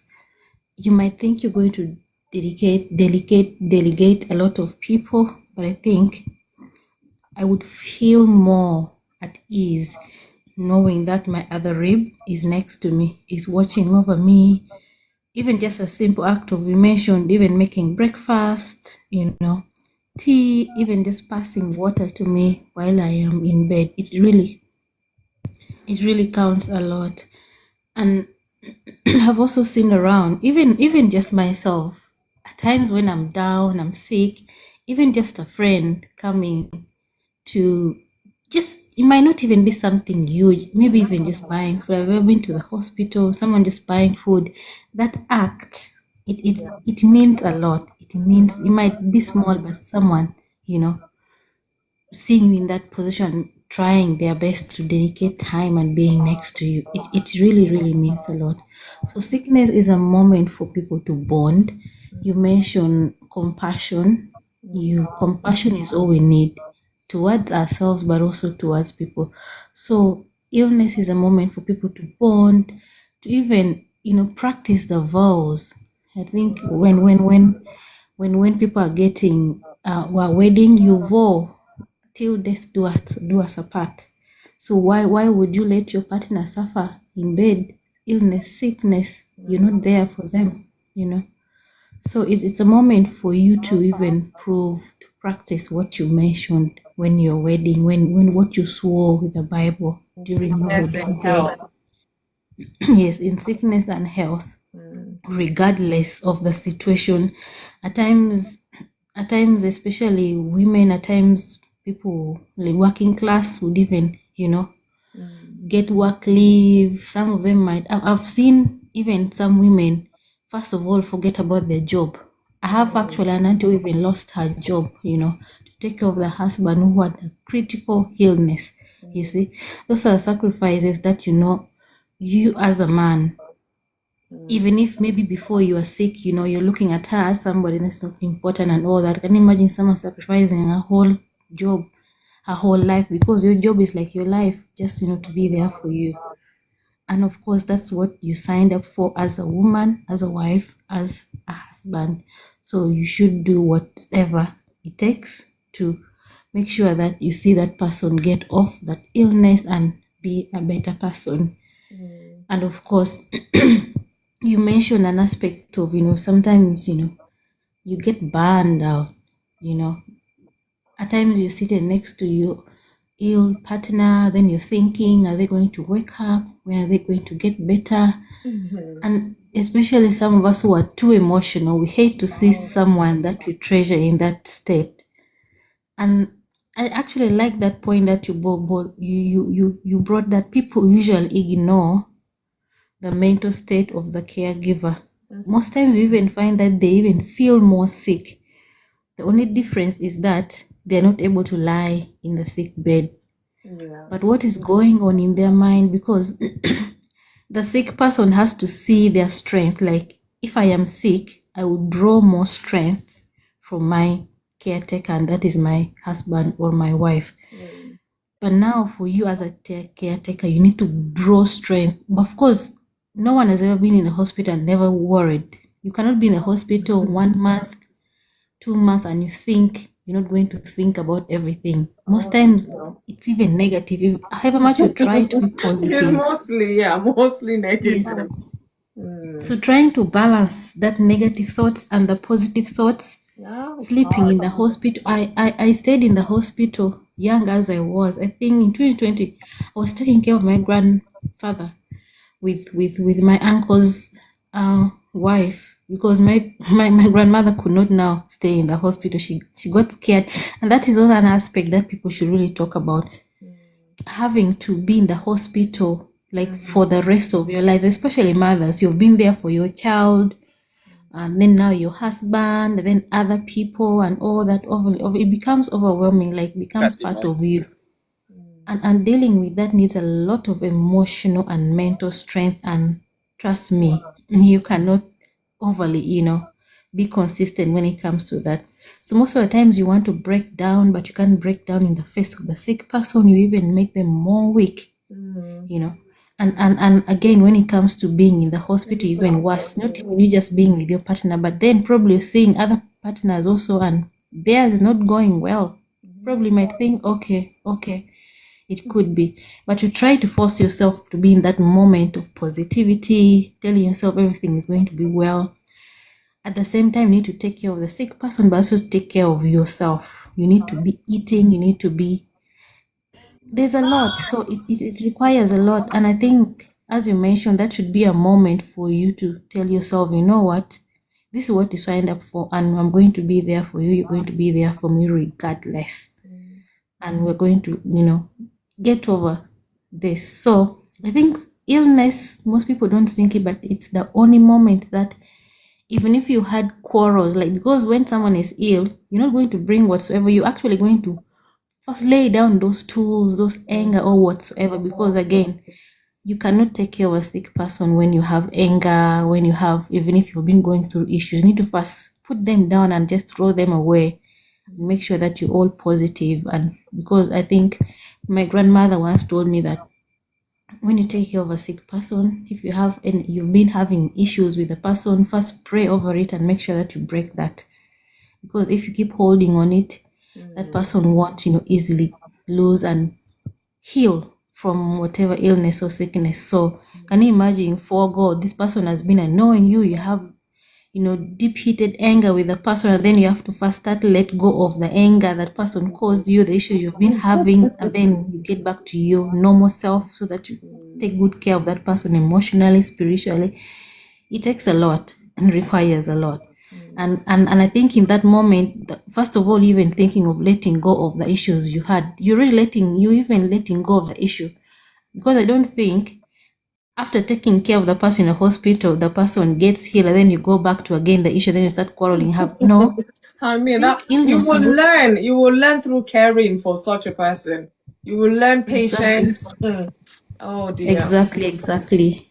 So I'm sure even after the person gets out of the hospital, you've really let go of whatever the person did to you, whatever the issues you had. So I think illness is actually a moment for people to reconcile, to rethink of how they've been treating themselves, how they've been, treating each other in the marriage or even in the friendship, even in the family. So it's a moment for people to bond, to rethink of their relationship of themselves, and also where they see themselves headed to. Because the illness is scary. I'm telling you, it is scary. It It is. requires a lot. So yeah, that's my take. All right. Thank you so much, Shan, for your contributions. Thank you.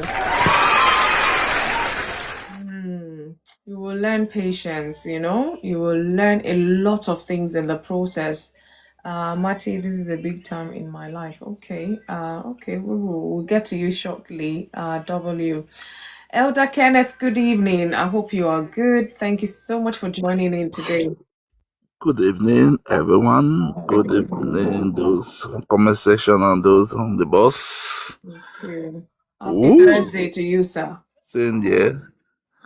So yeah, we're talking about this. I know it's a sensitive one. Again, if you're needing help, space to talk and process things, a word of prayer, word of encouragement, please feel free to DM me, and God helping us really. Let's just support one another the best way we can. So Elder Kenneth, why do you think some people struggle to accept help from others when they're trying to cope with illness in their marriage? Because people feel that the moment they share the illness, people will start narrating it. and spreading it around, which is not supposed to be so. So their privacy, because of their privacy not Yeah, protected.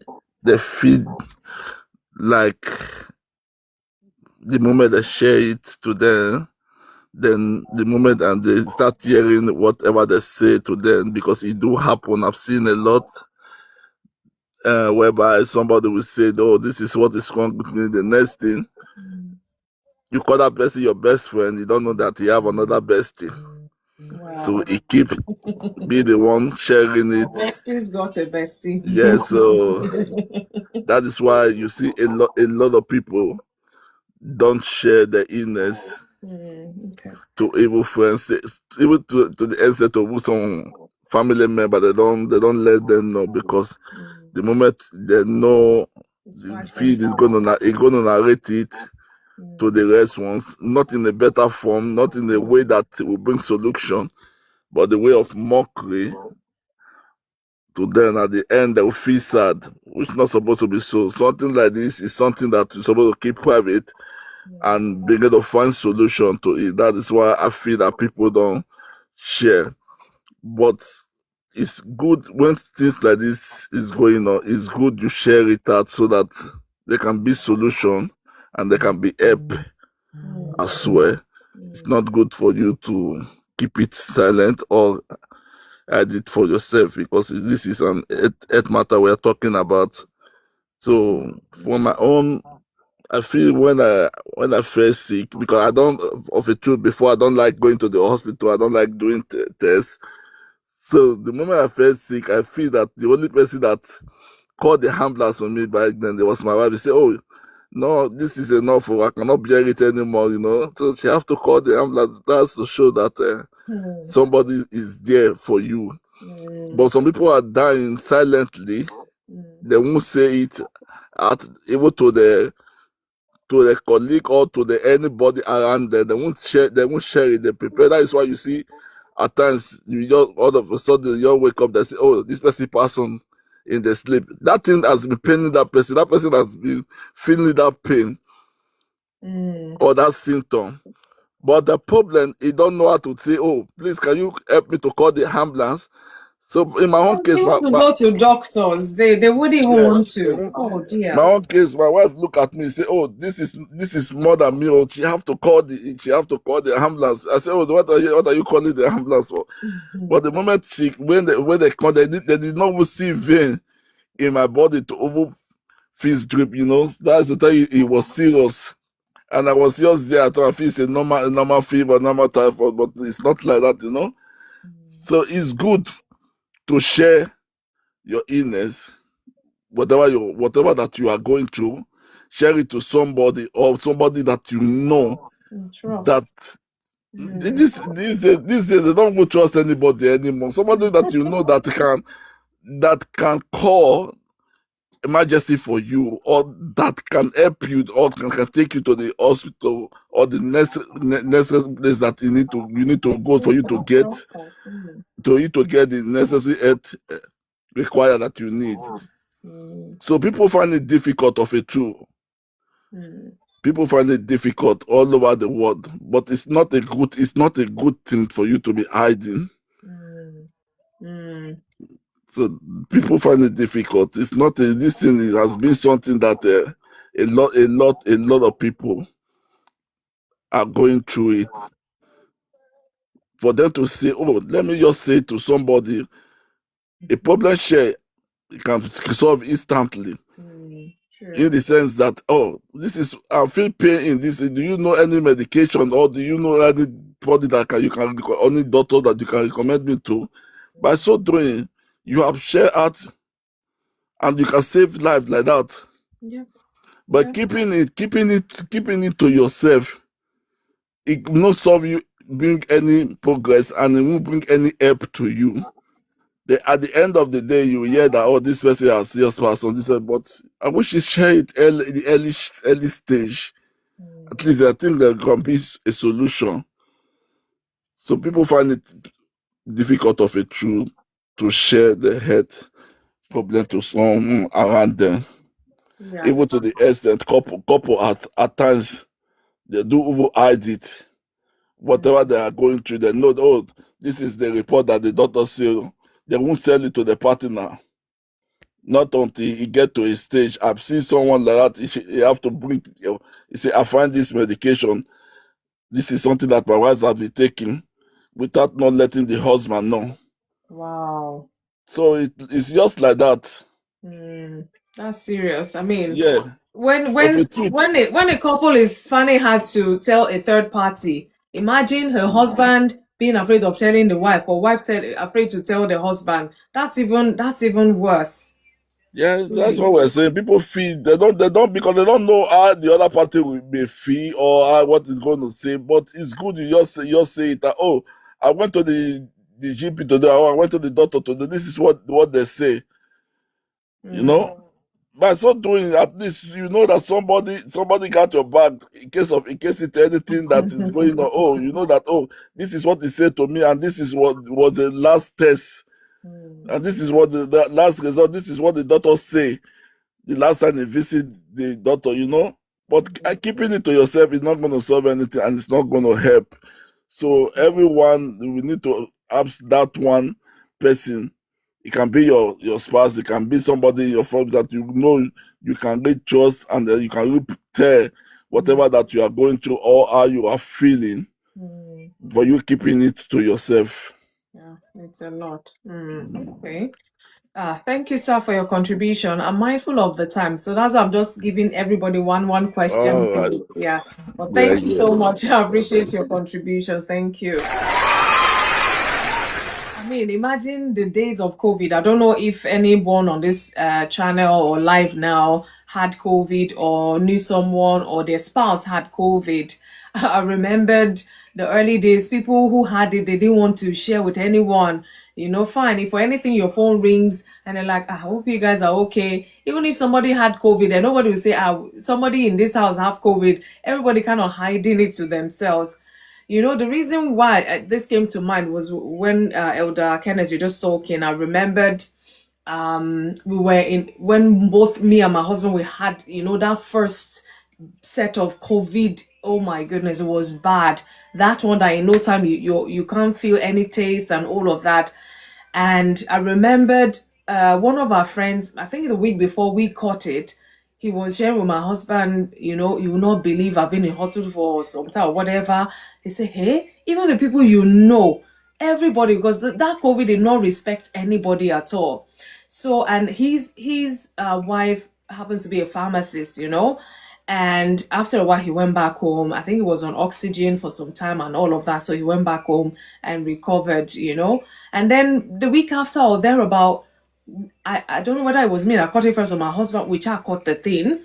And we were so ill, we're like, who are we going to call? And then they were warning people, unless you can say these symptoms or whatever, because there was no hospital beds anymore. Even ambulance bringing people to the hospital, people were in the ambulance, in the hospital premise. There was no more bed. It was that bad, that period. So we're like, if we call ambulance now, if we go to hospital, maybe we'll be in our car where they'll be passing drip, or at least let's stay in the comfort of our home. So for whatever reason, we spoke to this our friend that, you know, also had it. And the wife was like, you know what? This is, because she's a pharmacist, like I said, this is what medicine at the moment, people who are home, feeling this symptom, feeling that symptoms, you can get this and use and see whether it will work or help, you know. Hey, that thing was, in fact, I don't want to remember that time.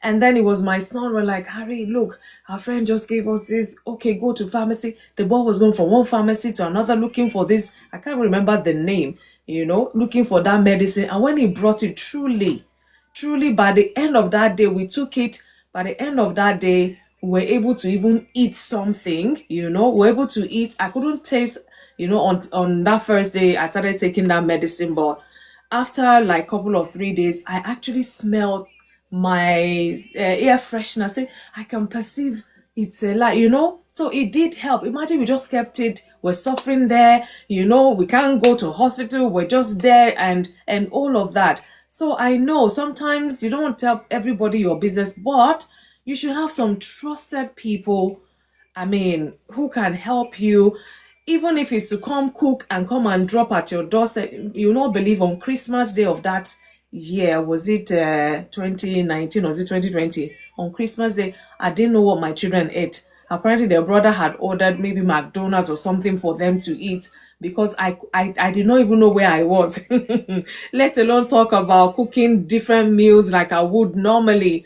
So I get it. Yeah, we have different ways but you don't have to struggle alone.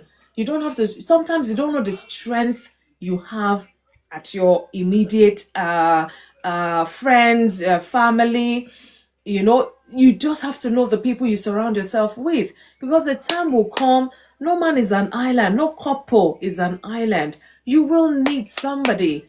And if you're struggling, you just probably be suffering in silence for no reason. Meanwhile, your very next neighbor, your very uncle, cousin, or friend can actually help with that situation. At least if they cannot take the illness away, there might be some sort of support. It could be words of encouragement. It could be a specialist that they know that can actually help with whatever. So this is just me putting it out there. It's not a lost cause, really, trying to share whatever with other people, but you just have to know the people you're sharing it with, to be honest with you. So I get it. So thank you so much, Elder Kenneth. Susan, I'm going to come to you. Susan, good evening. Happy Thursday. I hope you're not too tired today. Yes, you have to unmute.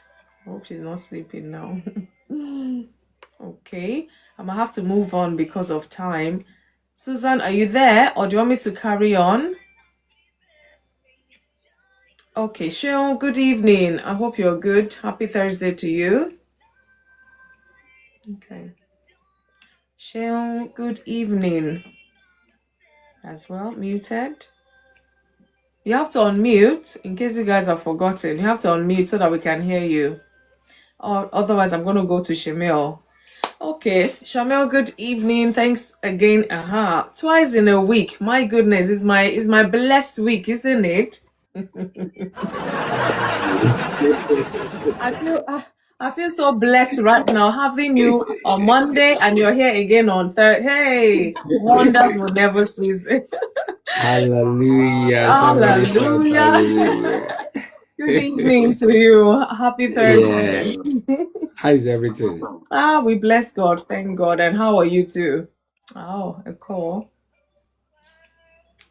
So when you started talking about this COVID, I had to quickly appreciate God. Sometimes, when we wake up in the morning, we just quickly rush and say, oh, we are late. We quickly run to the bathroom, toilet, get things ready to go to work. We forget that for hours we have been somewhere that we didn't even realize that we visited in our dreams and so forth. You see, this COVID matter that you mentioned, during COVID was the first time in the history of my life that I stayed indoor for 30 days without coming out. Wow. That is in my whole life. I have, even if you put me in 10-star hotel to remain there with everything, I must still find a way to stroll out, maybe in the evening or something. But with COVID, I was compelled to stay indoors. And then it taught the world a lot of lessons. There was a post I made on Facebook then in 2020. And in that post, I said something that contradicts normal reasoning. Part of the things I can remember about the post I made was that America is world power, Russia, world power, all of these countries with all the ammunition, nuclear weapon, whatever. Now the real enemy has arrived. Has landed. They could not fight the real enemy. The real enemy was just ravaging the people, killing the people, just left, right, and center. They were all confused, even with all the technology, all the weapon, all the strength and the bragging. You see, there are ways that God humbles humanity. Hey, tell me about just to say, you know what? I am still God, though. If I want to finish all of you, I will finish all of you. At the top But of the finger, yeah. I just gave you a little bit of taste for you to know how strong I am. Okay, you guys can continue again. You can carry on with your stupidity. That was what just happened. In fact, oh my goodness. So when you hear this war, country fighting this country, finishing people, throwing ammunition here and there, left, right, and center, the real enemy came on board, and you guys could not fight. Can you imagine? You know. So that is one thing. Then, as per coping with illness in marriage. So maybe I should ask you the second question, really, Shamel. Should a couple allow illness to separate them or break their marriage relationship? To answer that question, right? Let me say this. You see, when Jesus was about to be crucified, he knew that he was going to die. And he knew deep down his heart that after 3 days, he's going to resurrect again. Even with all of those promises, there was a time he almost gave up. He looked up to God. He said, Father, if this cup can pass. See, we can make all the promises that we want to make to ourselves. Oh, I will not do this. Oh, we don't even know what we can do in the heat of the moment. Yes, true. We don't know. You can make all the promises in good faith and good conscience that you can uphold your promises. But when the time comes, it's just like a pregnant woman. You don't make preparation in advance. You see, like there is something I wrote about breastfeeding some years ago. You don't consciously pray that you want breast milk. No. When you are pregnant, the forces of nature and God will give you that milk. Yeah. Because they know that the time has come when you need that milk. It is the same with strength with a pregnant woman. When the time comes in that labor room when you are about to push, that strength will come from nowhere. It's not something you pre-plan. It's not premeditated. So it is difficult for you to just say, oh, my wife, my husband, even in sickness, in health, I'll be with you, blah, blah. No, you don't know if you are going to be there. All you need to just pray is, God, please give me the strength when it comes. But for you to make an advanced promise, you are not backlist to do standard, is it called standing order? No. You can't do standing order in terms of strength. That time can come and you will not want to carry on again. People have left marriages for flimsy excuses, let alone sickness. So it is not even something to start planning and preparing. It's just for us to ask for the grace of God, honestly speaking, because we don't even know what we can bear. We don't even know what we can carry. The time we just come, you say, I've had enough. Every time you are sick. Which one be all this one? Say, I beg, I'm tired. And you are gone. Even if you're not gone, you can be gone psychologically and emotionally. Yes. You're just your physically empty body present, will but just you're be there. You're not there. And that is even more killing to that person because the person is just looking at an empty body. An empty body that will grumble, that will do things grudgingly, that will do things annoying. And by so doing, the person may not even want to ask for your help anymore. I remember in those days, many years ago, I was in my teens. I was about, I think 13, 14. I still remember myself and my elder brother, we fell sick at the same time. And somehow, he started recovering before me.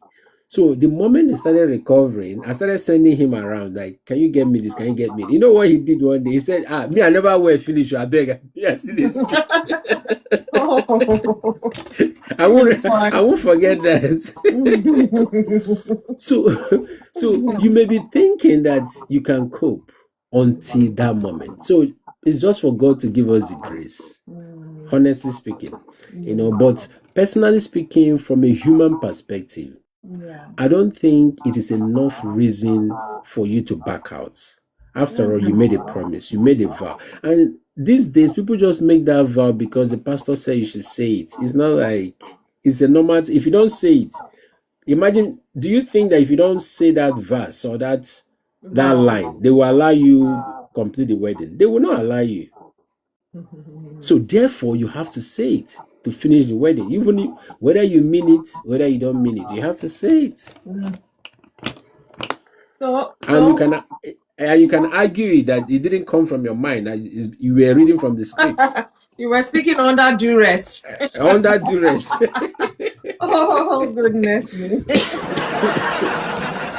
Speaking under duress. So a thought came to mind when Shan was speaking, but I'm like, let me not rock the boat. But as you were giving your submissions now, I think I want to rock the boat tonight.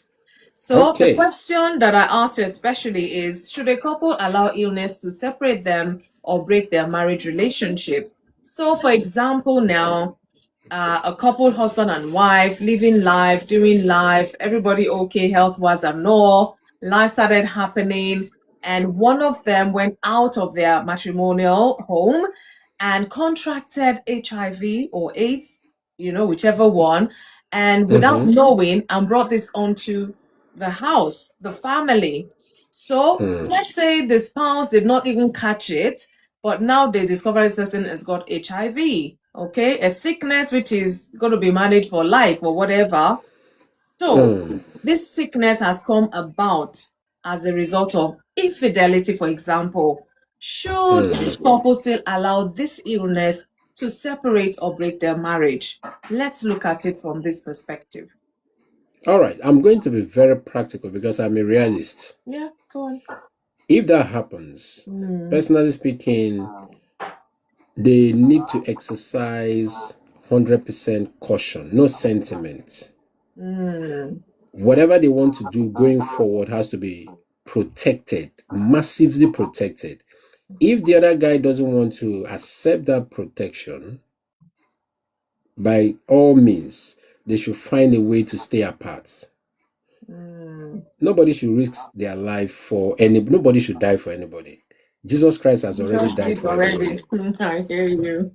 So we just need to be mindful of that. Let's not lure ourselves into unnecessary temptation because we believe that the other person is going to, if it is something that happened by accident, that is understandable. Some people have been to hospital and they've gotten transfused with blood. Yes, we can understand that. Of course, yeah. We can understand that. So when we are dealing with that, it has to be a case of temper justice with mercy. So we know, okay, we are going to protect ourselves and it's going to be like this, it's going to be like. But if it is something that maybe the wife or the husband has been warning his wife against, please be mindful of the friends you go out with. Please, I don't like this, your association with this person, that person. You are going to bring trouble into this. So, and the wife keeps saying, no, you can't tell me what to do. You can't control me. You can't do this. You can't do that. And eventually it happens.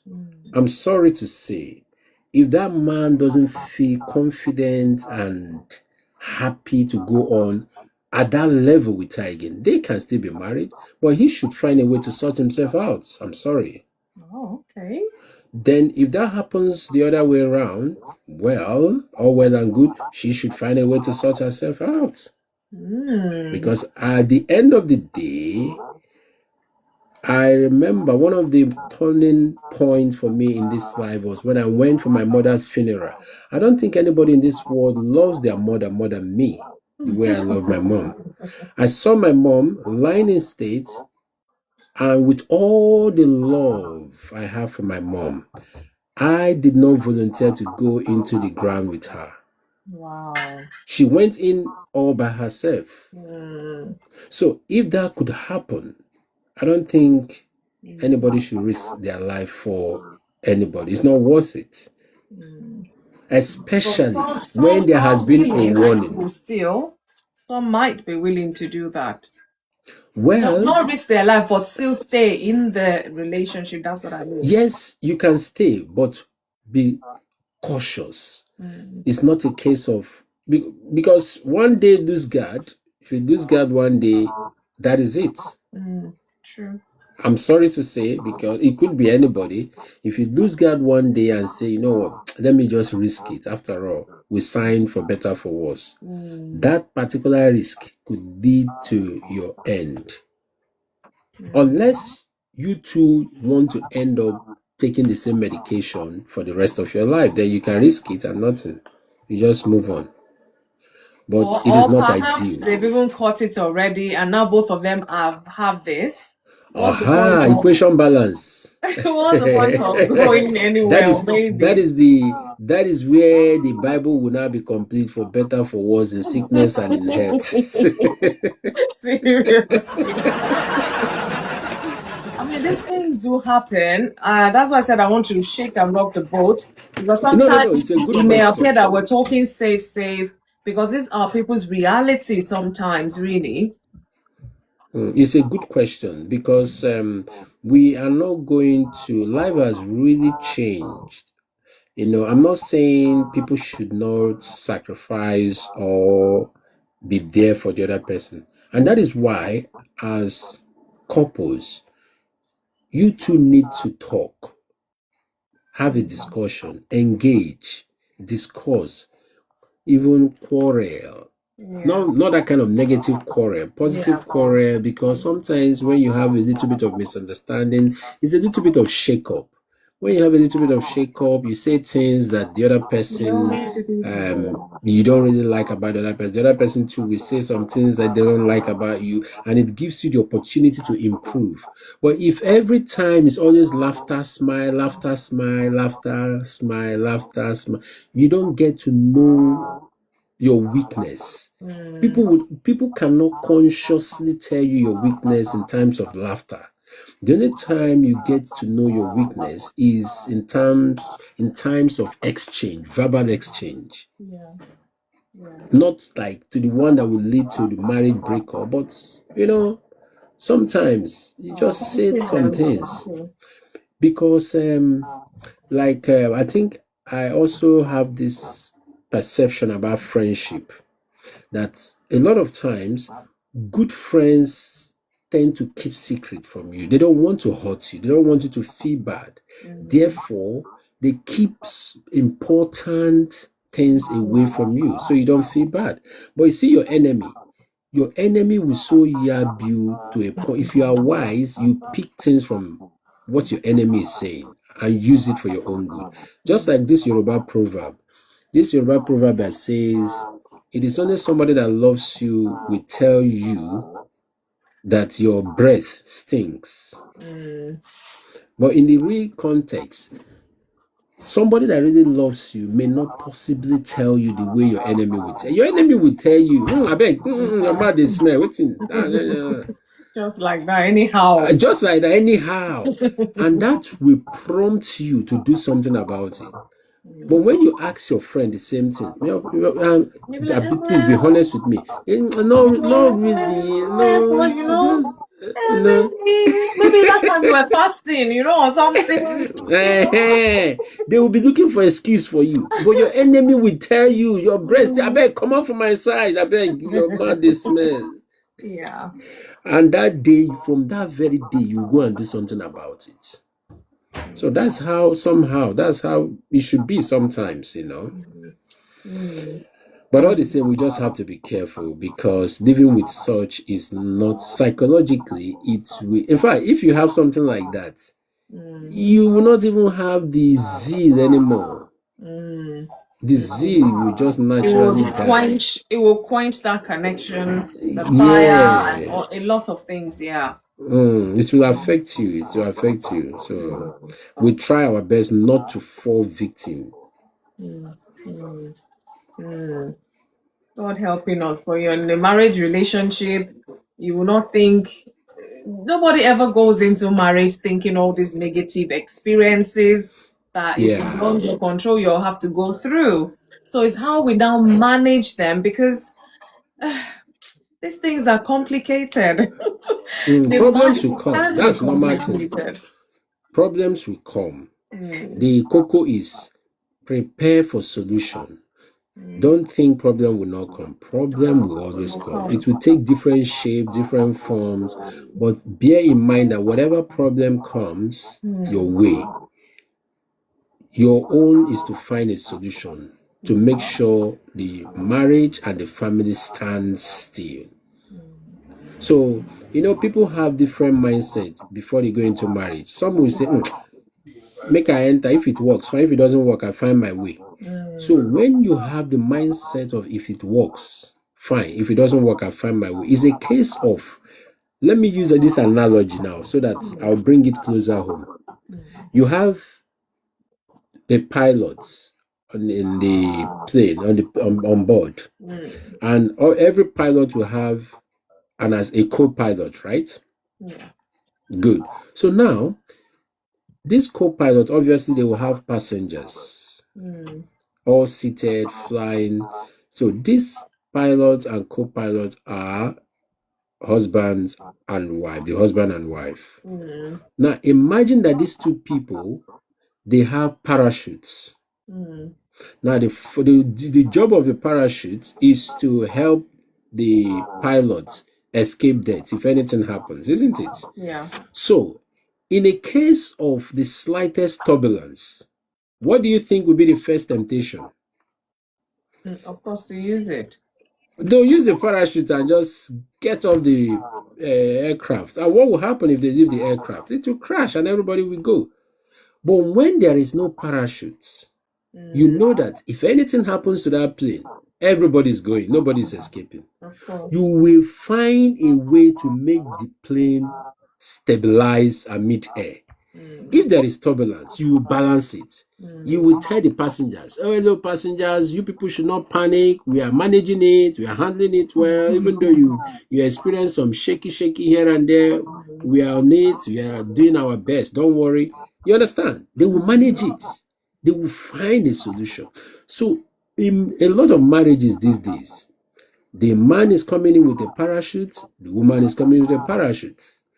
So they are, both of them are there, co-pilot and main pilot. So anything that happens, piam, one person has left, and the other one will just be looking. Before you know, the other one too will leave. Nobody cares about the children. Nobody cares about the airplane.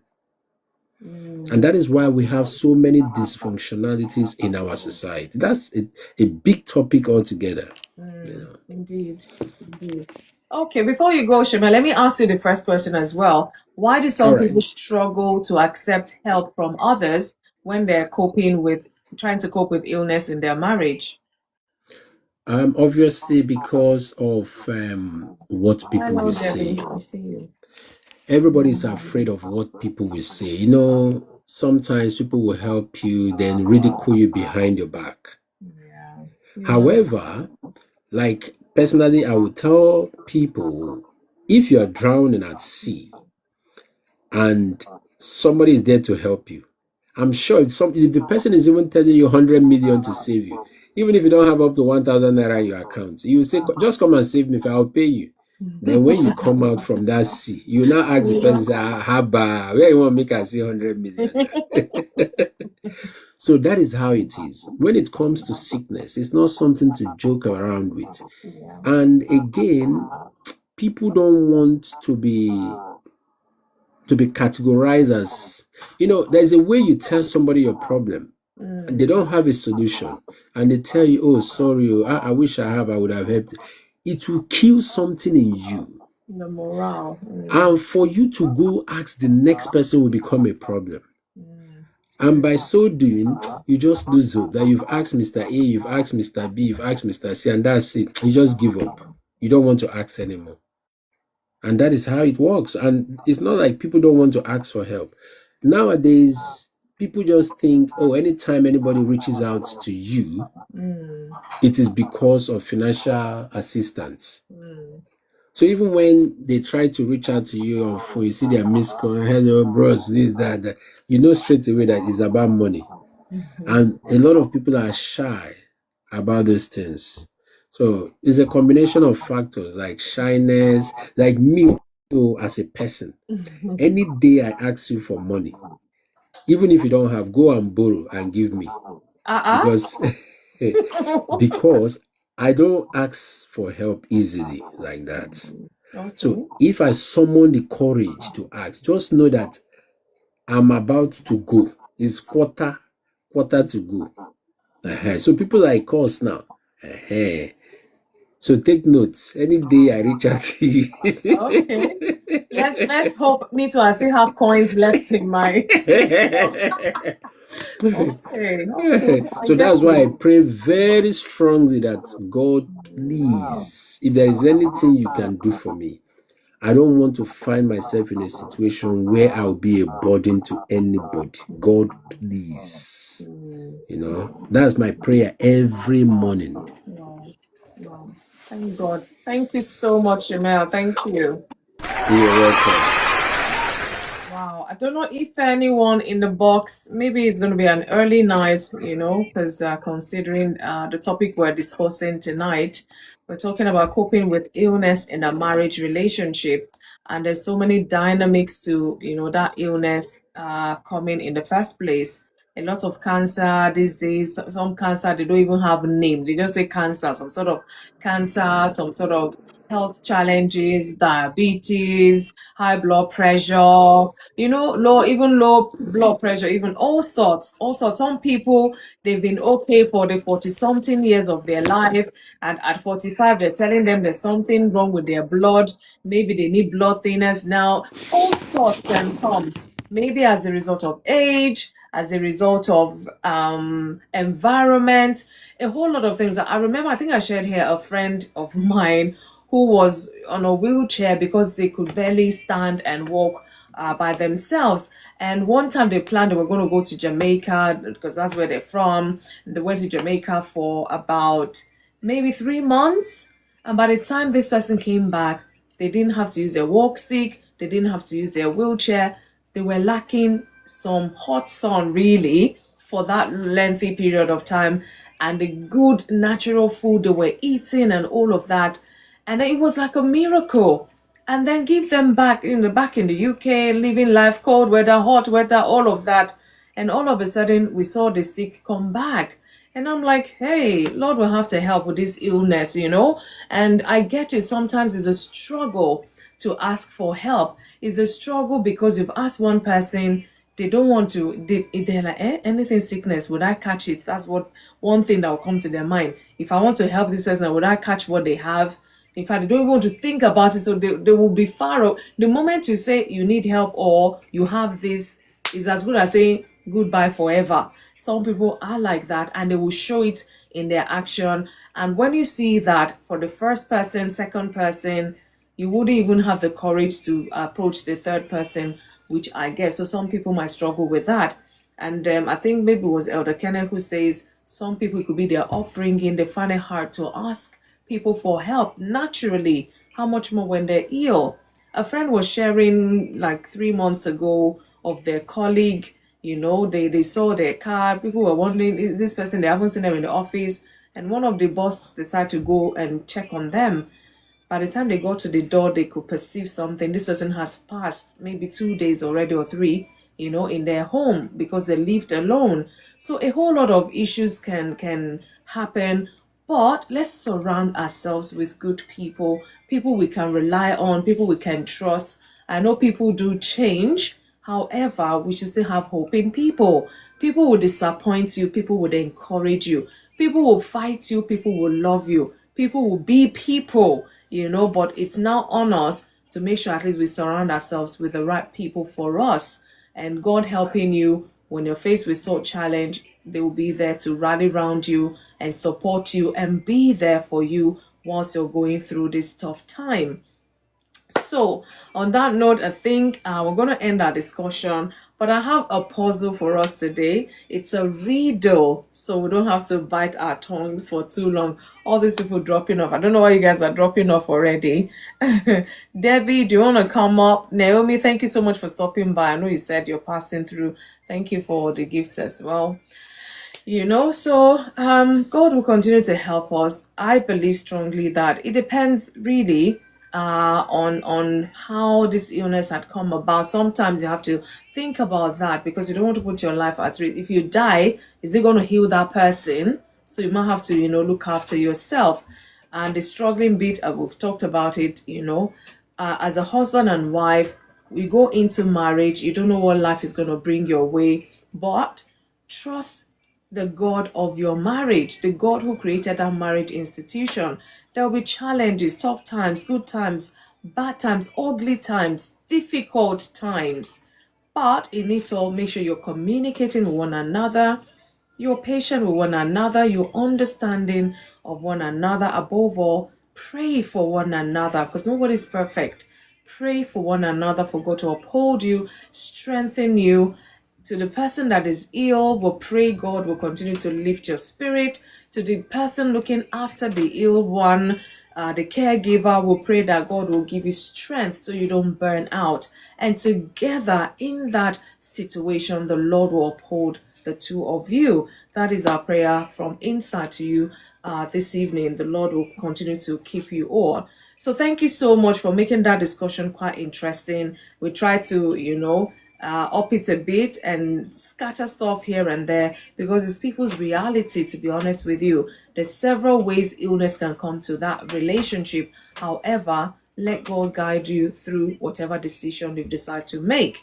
Thank you so much, everyone, for your contribution. Shimel, thank you so much. Elder Kenneth, thank you. Shan, thank you. Leslie, thank you so much. And whoever gave their submission as well, thank you to every one of you. Thank you, I appreciate. Yeah. So my riddle for tonight, so that we can go and rest, is why was the computer cold? Why was the computer cold? Any taker, and the first person to answer this gets the gift. Why was the computer cold? It's a puzzle, it's a riddle, don't think too much. Anybody? Debbie, good evening. Good evening, we see you. So that's my riddle for today. Why was the computer cold? Anybody? Shamil, no answer? This question you get killed. There's a reason the computer was cold. Why? Why was the computer cold? Is it cold or code? No, COLD. Let me write it here. Okay, why was the computer cold? Why was the computer cold? If nobody gets it, I might have to bring it back. I might have to bring it back on Monday. Because its window is left open. Okay, thank you, Debbie. You see, there you go. Yeah. We were here overthinking it. Oh, what were you thinking? Tell us, share with us. I was overthinking in terms of technological aspects. I forgot that it's a read. You serious? I said, don't overthink. Yes. Why was the computer cold? Because it left its windows open. Windows, that makes sense. Yeah. Thank you, Debbie. Yes. But for that, we have to call it a night. Thank you all so much for stopping by again today. We'll be back on Monday, 8 p.m. UK time, where we go back to our individual talks and try to find solutions, ways of coping, strategies, tools, such that we keep enjoying the essence of living. To the married ones, we do our thing on Thursday. For as many that may have been, affected by this topic today, coping with illness in marriage, you need a space of load, you need a word of encouragement, please send me a private DM and let us encourage one another. I pray the Lord will continue to uphold us. Enjoy the rest of the week, which is tomorrow, and enjoy the weekend. We'll be back on Monday by the grace of God. Thank you all so much. Thank you. Yeah. Thank you so much. I say good night. Good night. All right. you. Good night. Hope we'll see you on Monday again. Or is that asking for too much? I will try. Leslie, thank you so much for all the gifts and everybody that gave me something. Me, I don't even know how they do these things. Anyway, thanks very much. I really appreciate it. Thank you, Debbie, and everybody. God bless you. Thank you, everyone. Yeah. Debbie, I see you. Thank you. Good night. God bless you all. Good night, everyone. Thank you, Leslie. Thank you, Elder Kenneth. Shan, thank you. 813, thank you so much.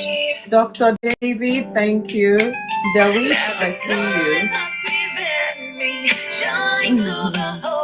Thank you. Good night. Bring understanding and love. Oh, inside. I love my music, so don't mind me. Inside. All around me. Good night, everyone.